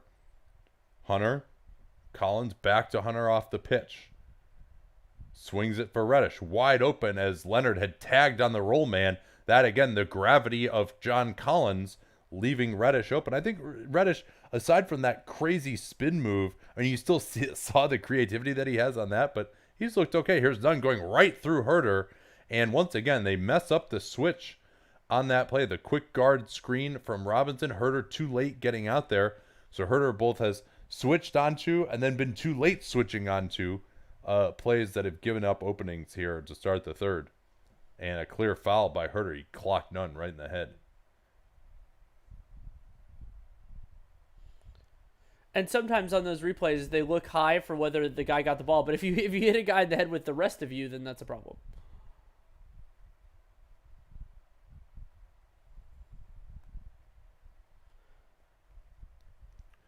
Nunn good on the second free throw. Miami pulling to a 6-point advantage. Reddish, double high screen. Goes at Leonard. Bad pass as Butler intercepted. 2-on-1. Butler, nice job by Robinson running the floor to give him a third man, and Butler saw him nicely. And a nice job by Jimmy of driving enough to make sure that the defender committed. And then at that point, then you make the dump-off pass. Double screen again. Reddish swings it.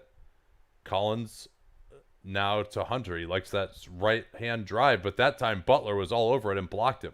Herter up top. Collins, his jumper with 5 on the clock is off. Punched out by Len. Rebound Adebayo. And he could just push this himself. Looks to hand off to Nunn. Swing to Robinson. Attacks Reddish. Bad defense by Reddish. That sets up Butler's three. Not there. And Reddish, you can't get caught flat-footed that badly by Duncan Robinson. Like that. Yeah, I mean, you do want to close out on him, but then he just kind of gave up and went for the Matador reacher on. Here's Len going at Leonard, and he dunks it off the recovery, but that was not really a great initial play. He kind of got lucky there. Nunn looking to get to that left hand. They keep him on the right side of the floor. Good defense. Now they'll swing it. Adebayo at Len. Oh, he has Leonard wide open. Now he finds him for the dunk. I like to call that an NBA 2K pass because it's like you go up for the shot and then pass it, which is something most guys don't do, but it totally worked there. Yeah, and again, Collins and Len, neither really knew what the other was doing on that play. They double teamed, and that left Myers Leonard wide open. Here's Collins, and he's going to be fouled from behind on the drive. Yeah, reach in. Looked like Nunn got him.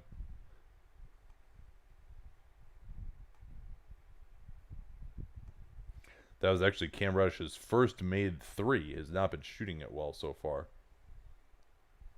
But you do see, I mean, at his size, like he's got some juice with the ball. Now he gets the man on his back. Herter looping pass is closed down by Nunn. Off the glass. Herter rebounding. Good rebounder.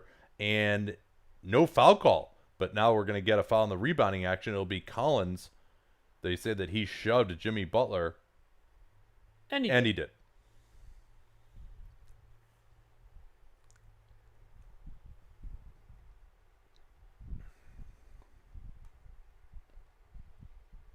Are they talking about a challenge?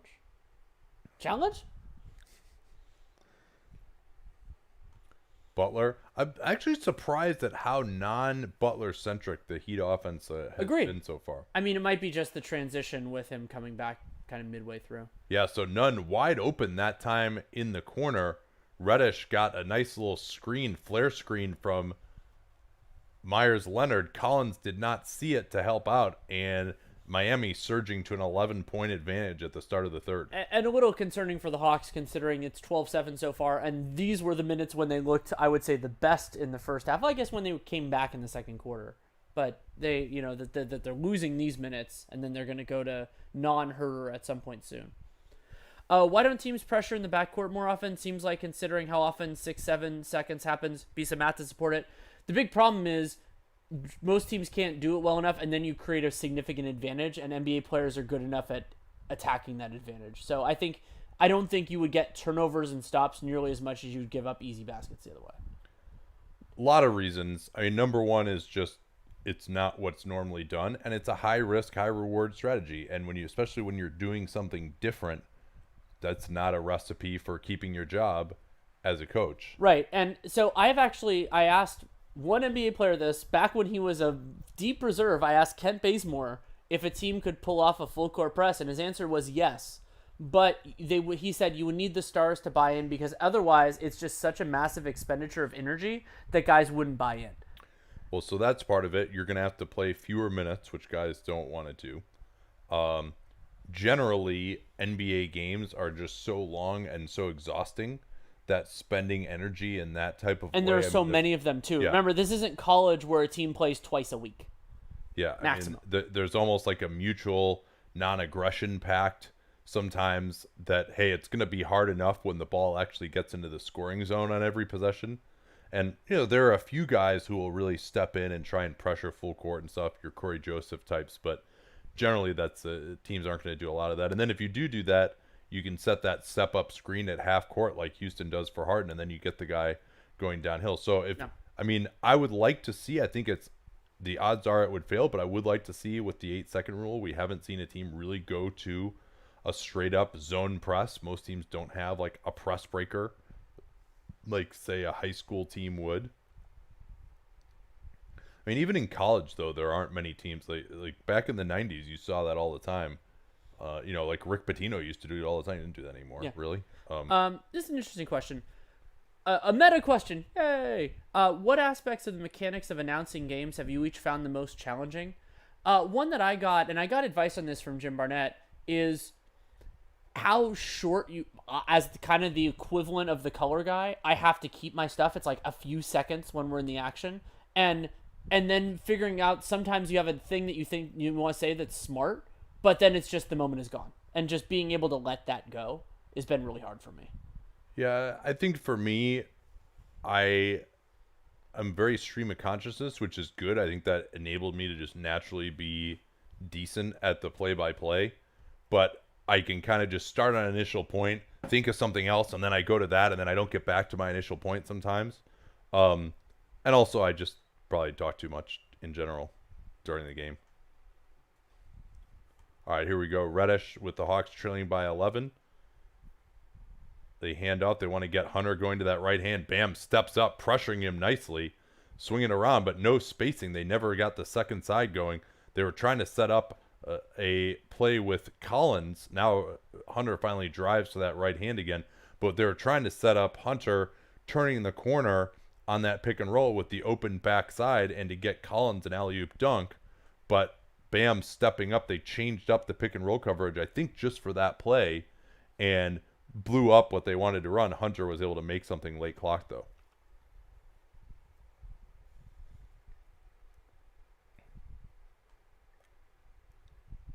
Again, you see Hunter, every time that he drives, it's hard to that right hand. And the Hawks recognize that. That's why they bring him out of that left corner, try to get him to turn the corner to his right. Backdoor, Butler. Help comes. Robinson's three. Not there. That was a beautiful pass, though, from Butler. And a beautiful pass from Nunn to set up Butler initially. Reddish working the pick and roll. His three off the dribble. He actually shot better off the dribble, as I recall, in college. You can correct me if I'm wrong there. Sounds right. I don't remember for sure. Butler engages Len. Can't finish over him, though. Good defense from Len. Hunter looking to push it. Heater back, though, and they'll reset.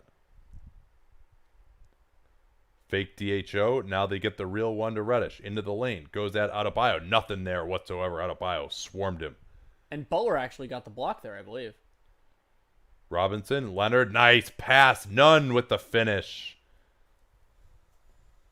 Myers Leonard can pass the ball. That's probably his best skill overall. And so now it's up to an 11-point lead. They've expanded it in this third quarter.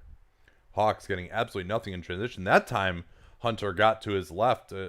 Couldn't get all the way to the rim, but hit a tough fader over Adebayo. Nice shot there, but not the one that the Hawks can make a living on and expect to stay in this game. Yeah, and now Hunter is now 1 for 6 from the field in this game. Reddish, the 222s matching up with each other with Butler. Here's Nunn's three. Yes, Kendrick Nunn. I mean, he keeps shooting the ball like that. He is going to be in the starting lineup all year. Nunn. He was fixing his shoe. They threw him the ball, and he drained the three. 20 points, 4 of 6 from 3 among that. Oh, and then Nunn out in the passing lanes. He's gotten a number of steals. Showtime for Kendrick Nunn. 22 points. 14-point lead for Miami. Kendrick Nunn.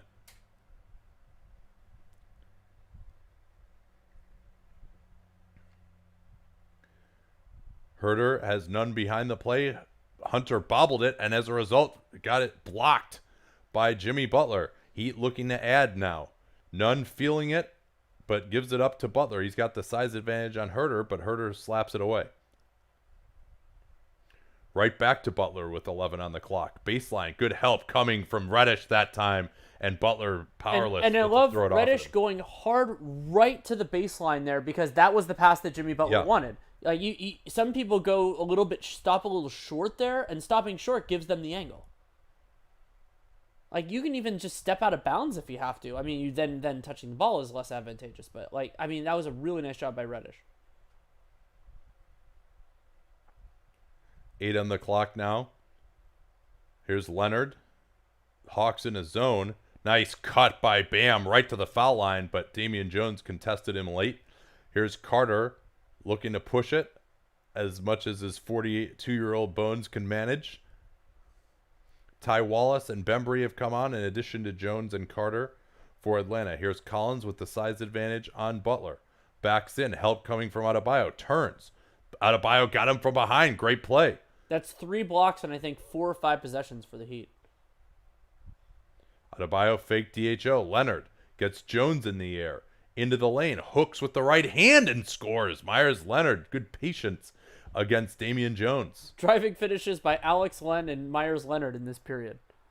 And it'll have to be another timeout for Lloyd Pierce as this one could be getting out of control. Yeah, and Kendrick Nunn having a huge third quarter. I don't have the stats on it yet, but up to 22 points, 7 of 11 from the field, 4 of 6 from 3, 4 of 4 from the line. Nominally the point guard, though it's in a lot of people's hands, he has 0 assists and 0 turnovers in this game. Yeah, and, I was noting I thought things were running better offensively with Herder than Bembry.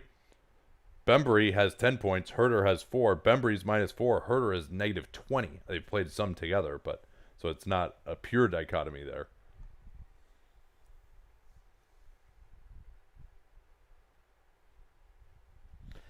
DES says maybe teams could only press when they are down. Yeah, I definitely think it's better to go to high risk, high reward strategies when you're behind. That's the whole idea of David's strategies and a lot of other things. So yeah, that's a way of doing it. And we've seen moments in the past that's like certain teams going to a trap late. So yeah, I would say that's the best time to do it. How do you guys consume games on big slates? Well, funny that you should ask, CJN, because if you subscribe at patreon.com/Duncan LaRue, we spent quite a bit of time on that very question. That was the first question that we did on the Patreon. We did like 10 minutes on it about how we go through and pick games. And I talked about how it changes over the course of the season. And we even went through a mock days discussion process. How did everyone miss on Nunn? Oh, well, funny that you should ask, because we spent about 5 minutes today on our Dunk Time mailbag on that very question. Thank you, Ben, for asking these set of questions. Yeah. But you don't have to subscribe for Dunked On, at least. Would Westbrook be better used at the 4 since he's a good rebounder? This is a great example of why I say that positions are defined by who you defend. Because Russell Westbrook defending 4s, while he is stronger on post guys, that's just not the way it works. So offensively, yeah, he can be a 4. I mean, that's one way of considering it when he doesn't have the ball in his hands, put him in dunker spots, all that. But no, he's best defending guards because he's a guard. Professional basketball players don't press; they are lazy. I don't believe that at all. In fact, I mean, if you look at a college game with the number of stoppages that there are, like a college game basically has 50% more stoppages, and it's a 40-minute game compared to the NBA, and they don't play as often, and they don't have as long of a season, and they don't have the travel, and they don't have deep of a 3-point line, and they have a longer Like, shot clock. saying professional athletes are lazy is just such a profoundly like just nonsense take. Like, think you could even just think about it from an energy conservation standpoint. Like, you could say it because, like, if you want to make the argument that that person's making more intelligently, you could say they don't do it because it's a bad use of energy. Don't say it's because they're lazy, because they're not. Like, professional athletes are not lazy. Yeah, CJ didn't mean to like call you out for not subscribing. I'm just telling you that No. that No, that, it that is is saying where that. the answer to that question is. Just a chance to promote it. I'm not trying to tell you Oh, please how don't wear to, clown how to costumes. spend your money. No, you can do what you want. Here's a drive by Bembry. Jones trying to power up inside, then throws a ridiculous pass to the feet of Wallace. Wallace gets stripped. Not a lot of space That's like in there. 3 blocks and a steal in, I think, the last 6 possessions. None into Jones. Oh, yeah. Put him in the mix and floated it right over him. We are very close to finished here. Yeah, it's not looking like a huge comeback. We had finished out the quarter. Yeah. Bembry up top. Collins pass fake into the lane. None with good defense. Strips Collins. No foul. I hope he's not hurt. Yeah, I'm not sure what happened here. We'll take a look at it. Yeah, he just kind of looks like he was like, knee and ankle. Oh. yeah, I don't know what that is. Is it his hamstring? Yeah, it looks like he might have. Oh no, the left ankle. Left ankle. Oh yeah, he came right down on Nunn. And I mean, Nunn didn't try to step up and take the charge there necessarily. I thought that was just really good positional defense, but that's a big problem for the Hawks. I mean, if they sure as hell aren't going to win any games without John Collins during this stretch. If they were even going to win any without Trae Young. Pulling up the Hawks schedule for the next 2 weeks. Also, this is a great example of why teams shouldn't face each other in quick succession. Not that not because of these injuries, but just the idea that a 1 to 2 week injury is such a bigger deal if you play the same team twice. Bembry swings it back to Carter. Fading 3-pointer from Carter is off. Rebound Jones going right at Leonard, and Leonard commits the foul. That didn't really care for that from Leonard. Leonard, I think he stripped Jones earlier, but this time he was a little bit too aggressive. I think Jones, you kind of stay there and let him miss it. Okay, next 2 weeks for the Hawks. Yeah. Spurs, Bulls, Kings, Blazers, Nuggets, Suns. So they might have had a chance against the Bulls and the Kings and maybe the Suns. Are those are on the road though? Bulls and Kings are home. Suns is road. Yeah, so I mean, I think like they could have still had a decent chance in those 2 games at home, but now without Collins, I mean, it's going to be really difficult for them to generate offense. And I think, I mean, you see them in this game. Yeah, the Heat are a pretty good defensive team, but they are struggling right now without Trae. I mean, that shows you how good Trae actually is. I mean, he's getting the Steph Curry treatment at this point in time where teams are really double teaming him at the point of attack, and just here's a double team on Dragic, just a random double from Jones. Nice pressure. Here's the drive from Wallace. I thought he got fouled by Nunn, no call, but Bembry got hit on the rebounding action. Yeah, I thought Nunn went right through his body on that play, but we'll stay here.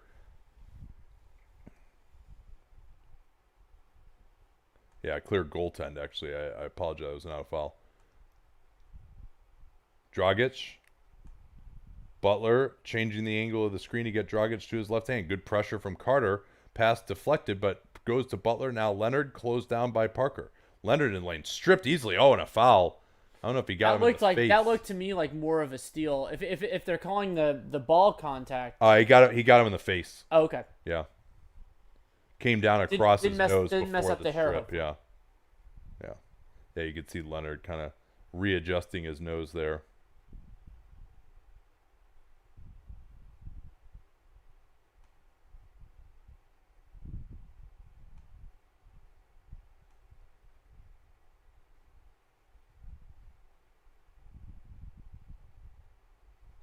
Leonard, number 11 overall pick, way back in 2012 out of Illinois, was one of the larger beneficiaries from the cap spike, getting a 4-year deal worth a little over $40 million, and then was traded basically as salary fodder to the Heat, but they're actually getting him some playing time here. Here's Parker trying to go at Butler, fades away, and scores. Wow.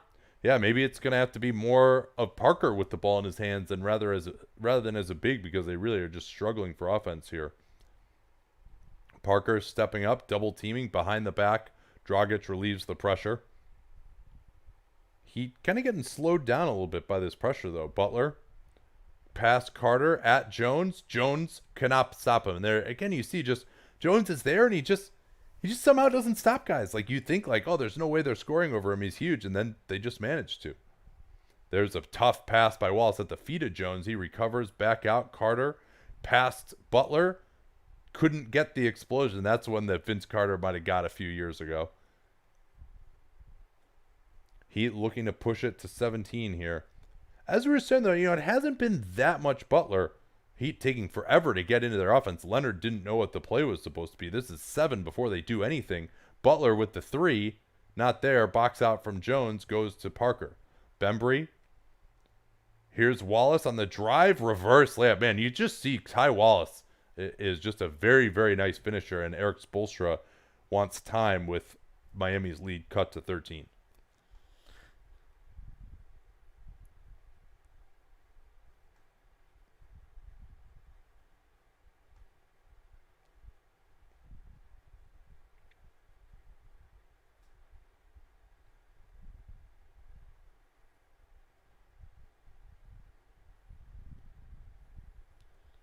Thoughts on Beeline's jump to the pros so far? I haven't had a chance to watch a full Cavs game. I've kind of been in and out on a few games with them. That's got to be on the list soon. I saw most of their first game against Orlando, but I think they're obviously exceeding expectations to this point. They've also benefited from some pretty Jedi three-point defense as well.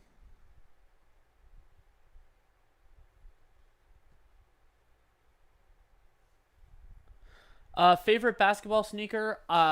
So the last time I went to the Nike company store, I was fully expecting to get Kyrie's, and I just didn't like the feel of them. Got some Kobe's, and I love those. So for me right now, it's Kobe's to play in. I can't remember. I guess I play in KD's. I got kind of weird feet though. That's like, it's all just a matter of comfort. I don't care about the style at all. I just want to not get plantar fasciitis. That's my main goal. My favorite basketball shoes to wear, like sneakers, are I've been an Air Force One fan basically forever. I have a couple nice pairs, including some that that they didn't have in your size. Oh, good. Collins is at least coming back to the floor. Yeah, we'll see. I mean, this could be one of those things where he finishes the game and then it swells up and he misses a couple. Hero, nice pass to Adebayo. He sets up Robinson. The pass was a little low. Robinson replaces on the 3 and drains it. Yeah, we got asked if Robinson is a rotational player. He shoots it like really well. Then yeah, I think so. I mean, and he's got some size. Wallace, nice switch. Here's Parker's 3 over Bam. Curls out and back in again. And shooting that with no hesitation is really important. I mean, just taking those shots. Yeah, especially with being guarded by Bam, their best help defender. Here comes more from Lloyd Pierce. You guys wanted the press, baby. They're going to it half court, but I think they're just trying to create some tempo, get the Heat out of their offense. It's been working so far. And then Robinson looked to step on the sideline.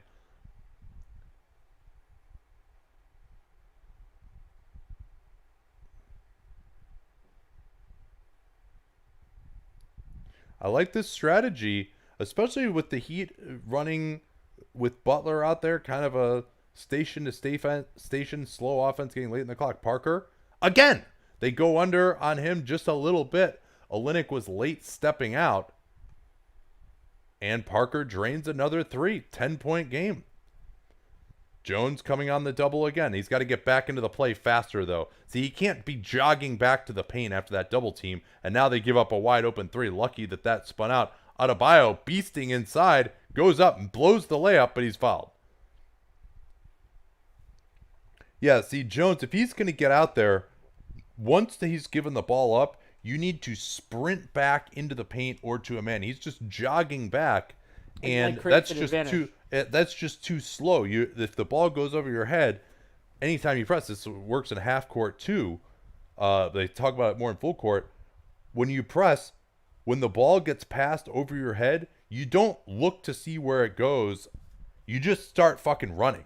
Like, you see the ball went over your head, you just start running and you figure out where it went once you've already started sprinting. And, Jones might have been a little tired there, but if you're going to run that scheme, you got to get back into the play faster.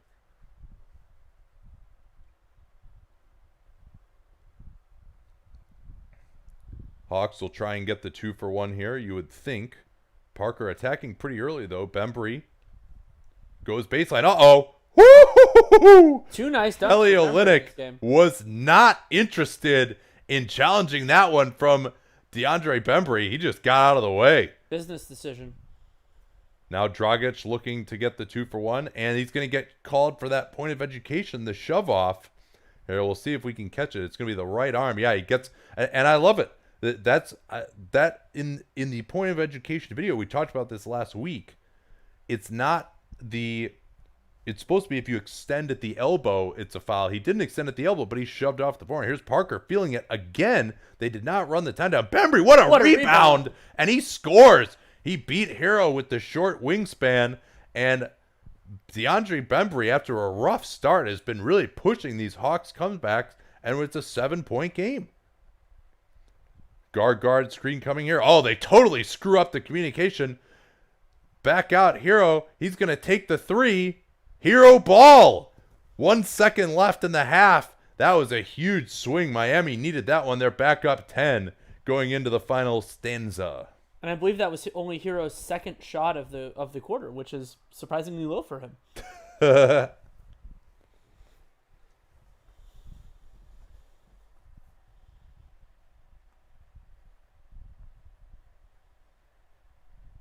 John Collins available to return. That's good to hear.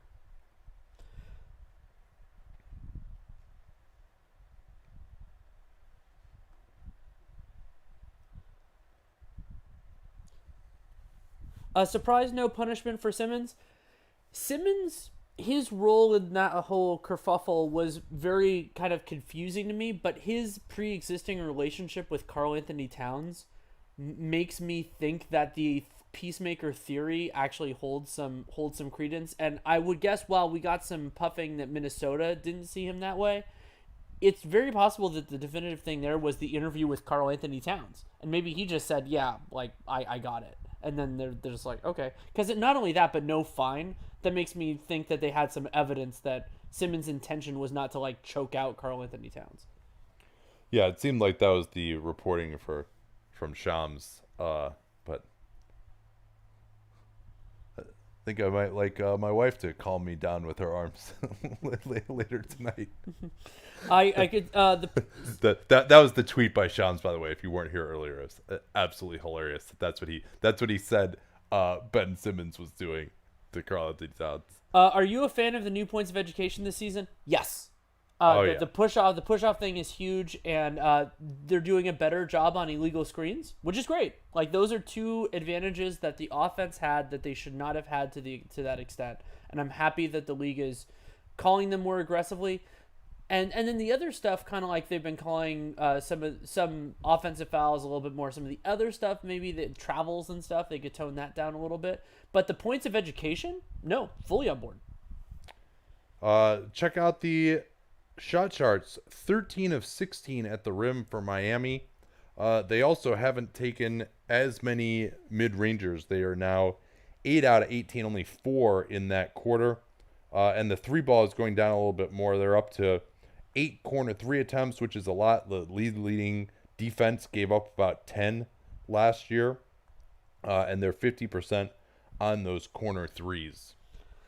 The Hawks have now taken almost as many shots in floater range, 15, as they have in the restricted area, 16. They're 7 of 15 on floaters, 11 of 16 on shots in the restricted area, 4 of 11 from mid-range, and then now they're a better but still ghastly 5 of 25 from 3.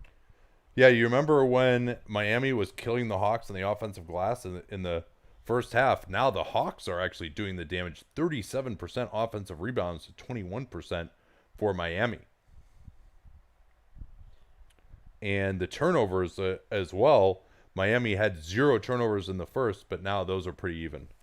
First quarter, I should say. Yeah. But Miami still scored pretty well in that quarter. 116 offensive rating here. So here we go. The ultimate quarter.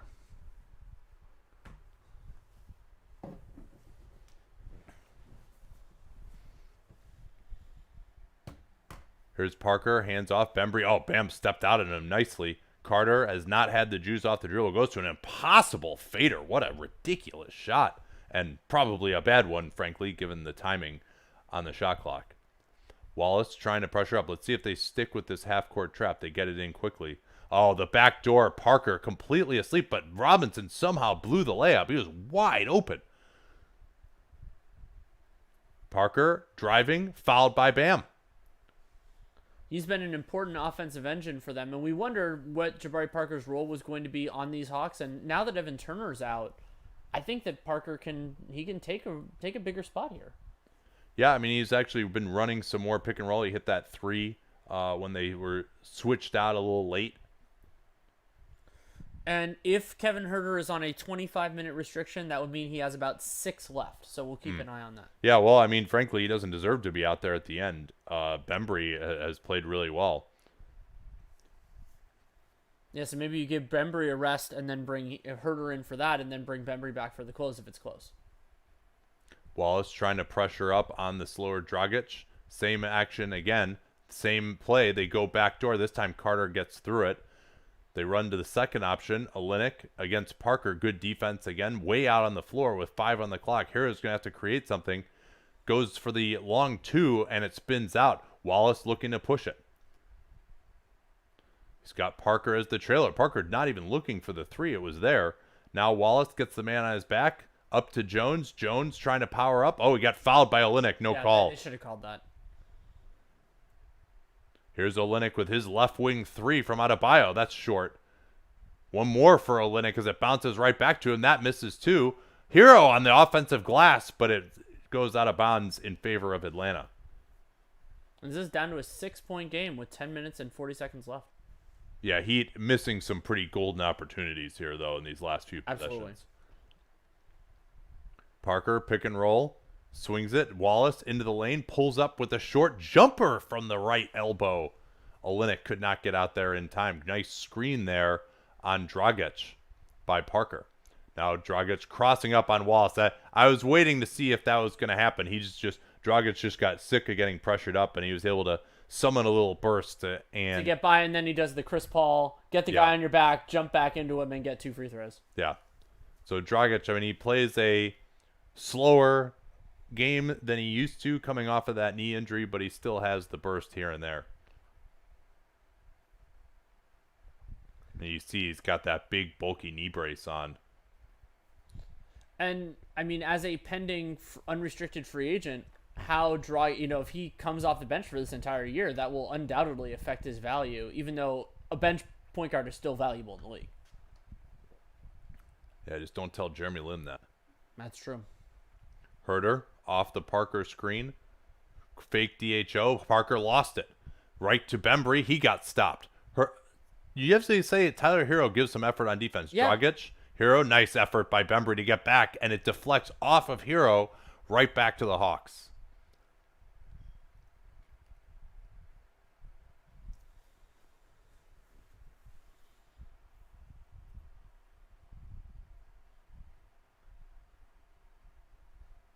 Wallace looking for the back door.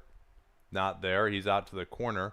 Here's the drive by Bembry. Floats it basically over the backboard, but Parker is there to put it down. Nice tip dunk. 4-point game once more. Miami's got to start scoring here. Here's that same crossover that Dragic goes to. Jones double teams way out on the floor.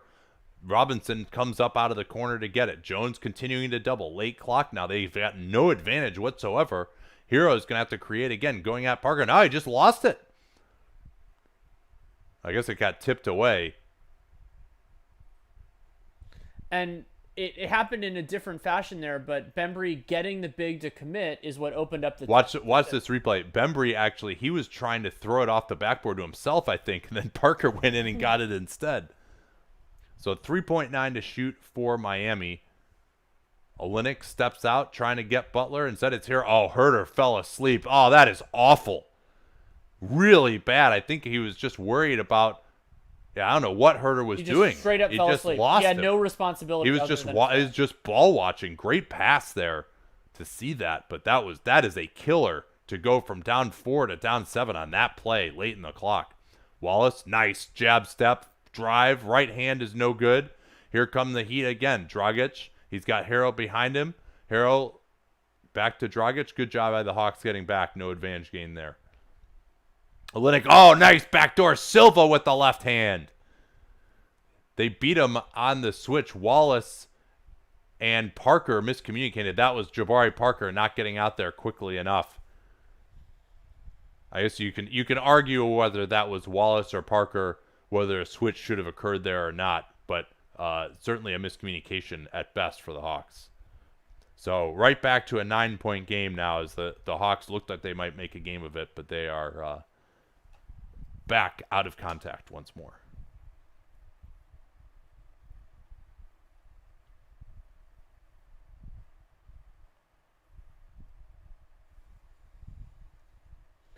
Do you think Jaren Jackson can improve on his constant foul trouble? Yes, absolutely. I mean, not fouling is something that a lot of players improve on over the course of their careers.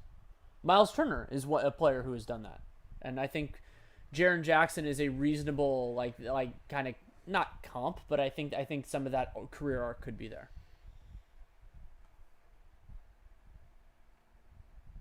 Could the Rockets combine Nene and Gerald Green for Jay Crowder? I think they could. They would go into the tax, and the second part of the question is what kind of a sweetener would be needed.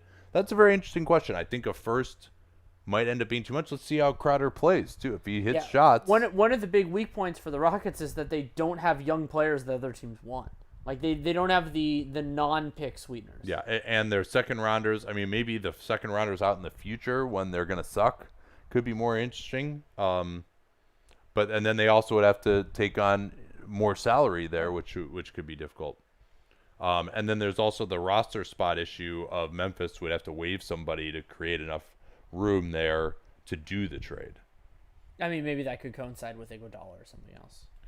Do you think Jaren Jackson can improve on his constant foul trouble? Yeah, most bigs do. But, it's obviously been a problem for him going back to Michigan State. I think getting stronger will help. That's a good question. I've talked about this before. Should you get an assist for a made shooting foul free throw? They did that at the FIBA World Cup. Yes, absolutely. To me, the idea of a what would have been an assist, but a shooting foul occurred if the player does it. One quirk that I've supported just because it's me being weird is the idea that it depends on whether the player makes the free throws, and so then the point guard could get pissed off at the other guy for missing the free throws.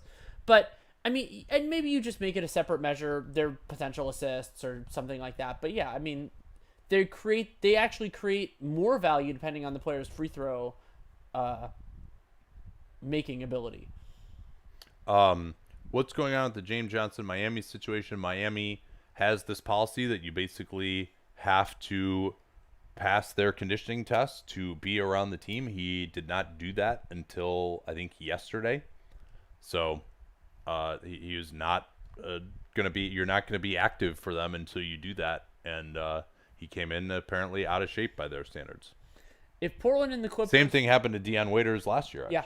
If Portland and the Clippers were to match up in a playoff series, who do you expect to guard George and Kawhi? No one. Terry Stotts. I actually think they'd put Zach Collins on Kawhi. Lamar Hurd can come out of the color. Someone that they're going to trade for actually would probably be my answer. All right, we're back here. Herder, mid-range, switched onto by Silva. They're going to get none with a hold, though, as Collins was trying to roll to the rim. Yeah, he wrapped his arm around Collins as he tried to break through.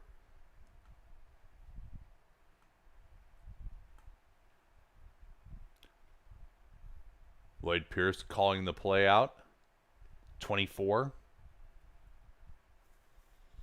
See what that is. Sideline out of bounds.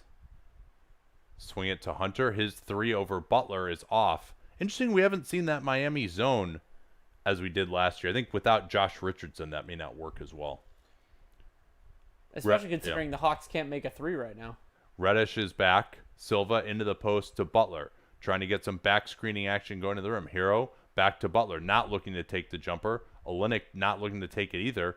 Now Hero's going to have to create again. They missed Olynyk on the pop. Nothing going. Parker with good defense, and a shot clock violation occurs. And the downside of passing on a shot that is a pretty good look is there's no guarantee you're going to get a better thing later. And that shows to me Jimmy Butler. I think part of why he's like this is because he was cast as this 3-and-D guy early in his career, and then he grew beyond that as Collins misses the 3. But I think he just doesn't want to be a spot-up guy. He just was open. He just wasn't ready to shoot. Here's Nunn crossing over on Reddish into the lane. Good verticality from Collins. Hawks in transition. Reddish pushing it. Going at Silva. Pulls up mid-range. Way off.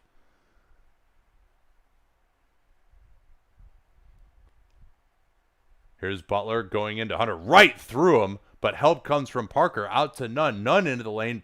Here's Butler underneath Silva. And he got stopped from behind by Collins. Good defense by the combination of Parker and Collins on that possession. Parker, open, uncontested, spins out. And Hero got fouled by Collins. No call on the rebound. Here come the Heat again. A lot of end-to-end action with much sound and fury signifying nothing. Here's Olynyk, eluding Collins. Steps back. His 3. That's off. Hero flies in for the tip. He's had some nice stuff on the glass on both ends. Offensive, he had to try, and then defensive. I mean, if you can shoot and you fight, even though he has this below-average wingspan, he said it. He's like, I didn't know I had a below-average wingspan until they told me at the Combine, because I always just tried and I was able to make plays, and he doesn't let it stop. And there's a deep 3 from Kevin Huerter. Nice play by Reddish to find him as Nunn came over to the nail to take away Collins' role. Good passing by Cam Reddish. I mean, Cam Reddish just showed, I mean, it's not the greatest game in the world that he's had, but he shows you something. Now, that's been the story of his whole career, but I mean, he doesn't look lost out there, like he just can't do anything. Here's Silva trying to post up on Parker. Parker, good defense again. Yeah. Silva's not doing much for me as a finisher right now. And Olynyk there couldn't get enough of a commitment to create an opening for Silva because it's so close. Here's Reddish right down the lane, but he's stripped from behind. Good job by Kelly Olynyk. Reddish, one of the biggest things he struggled with was getting to the rim and just having a terrible feel for finishing. I mean, you see his athleticism, but I don't know if he has small hands or what, but it's rare that guys are going to get blocked in that way from behind in the NBA once you get the separation initially. 14 to shoot. Into Reddish again. Screen coming from Collins. Into the lane. Swings it to Hunter. Hunter going to his left. Into Butler. And you can see he's just not as good a driver with that left hand. Butler just ate him up. Bembry goes for the steal. Missed it. Now he gets it. Wow, what hustle. He got back in for a second steal attempt. Collins finding Bembry for the finish. And it's back to 6. And that was really nice patience from John Collins. He kind of waited to get around Kendrick Nunn before making the pass. I talk about point guards doing that all the time. You don't usually see it from bigs where you force the commitment and make the pass. Yeah, no, really nice work. And Collins looking spry enough off that ankle turn that he suffered in the 3rd.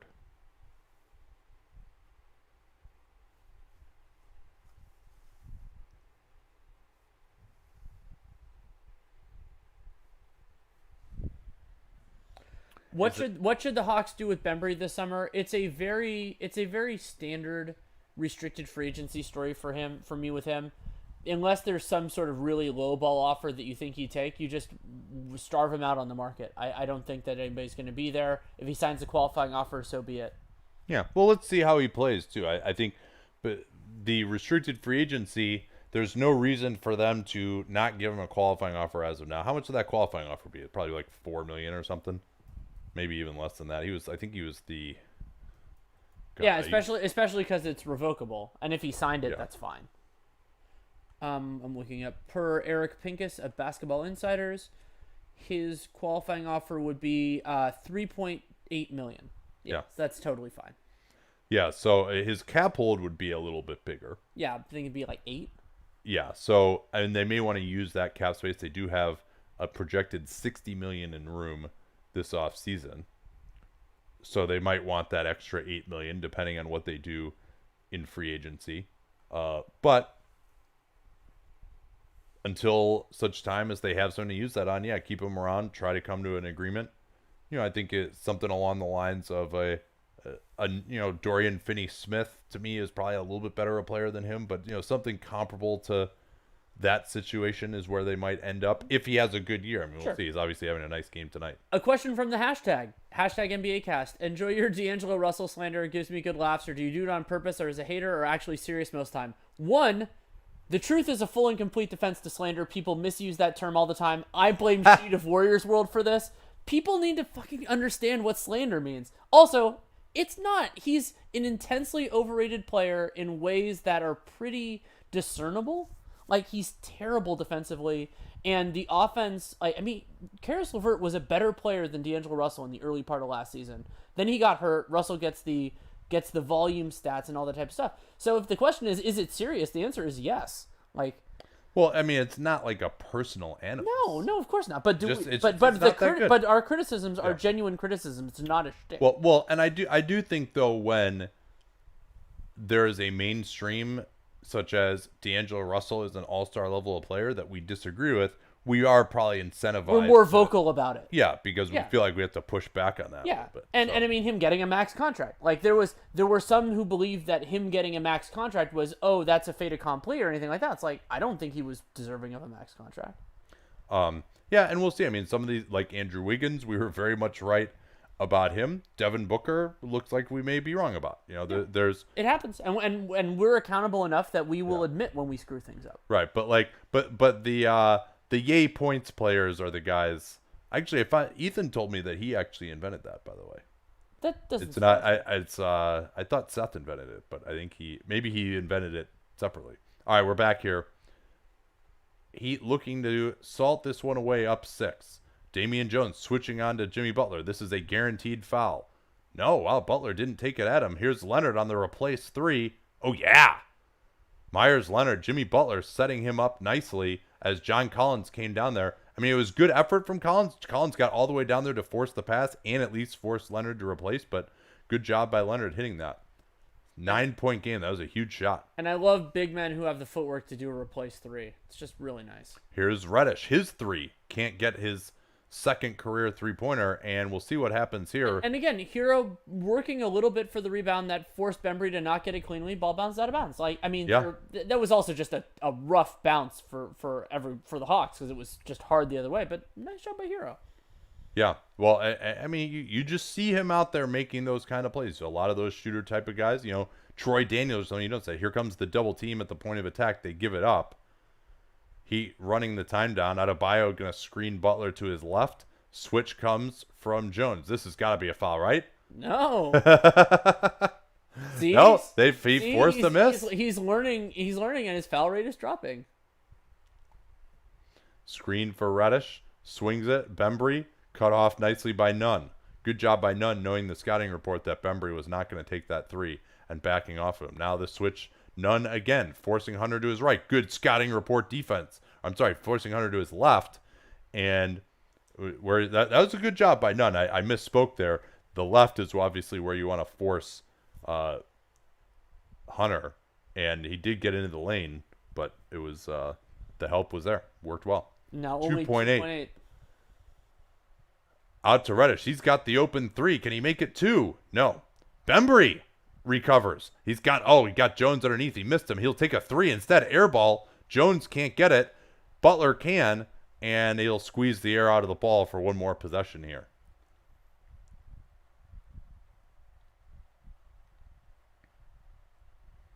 Butler calls up Hero, then drives. Can't get by Hunter. Here's Adebayo. Swings it. 3 for Leonard. That'll probably do it. And Bam seeing that pass is just really heartwarming because a lot of bigs don't. Yeah, no, especially a guy who can finish like him. His passing has really been a revelation these last couple of years. Collins. Oh, he's stripped by Butler off of Hunter. Nice defense there. A lot of really good defensive playmaking by the Heat in this second half. That's a part of what helped them solidify this win. Hunter's done a pretty good job on Butler. Oh, what a cut by Nunn. Looked like, yeah, Nunn just cut right behind Bembry. Bembry tried to tell Reddish to go get him, but that's his fault. He taps his chest, and we're about done here. We'll stick around until the next commercial at least. Hunter trying to go to his right. He forced it. He lost it. And Eric Spoelstra is going to get a timeout. The use it or lose it timeout here.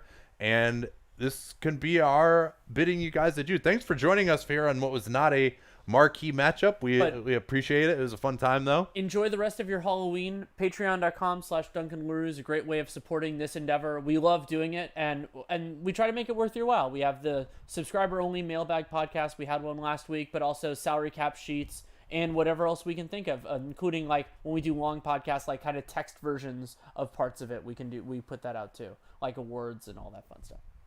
All right, talk to you all. We're actually not going to have an NBA cast next week. We are going to have it next week. We're not going to have it the week after. Yeah, okay. Yeah, I misspoke. Yeah, the week after is when we're not going to be doing it. So yeah, who is it next week, by the way? You should probably tell people that. I think we might have to reevaluate it. I think it might have been Warriors. Oh, was that the Warriors Mavs? We'll reevaluate. We'll let you know. Here, hold on. Let me look at what we have right now. I was gonna look at the full calendar. No, Milwaukee at Clippers. Fuck yeah, we're doing that game. Absolutely. Wednesday. Yeah, no, that'll be fun. Let's do that one. Hand down, man down. All right, talk to you all then.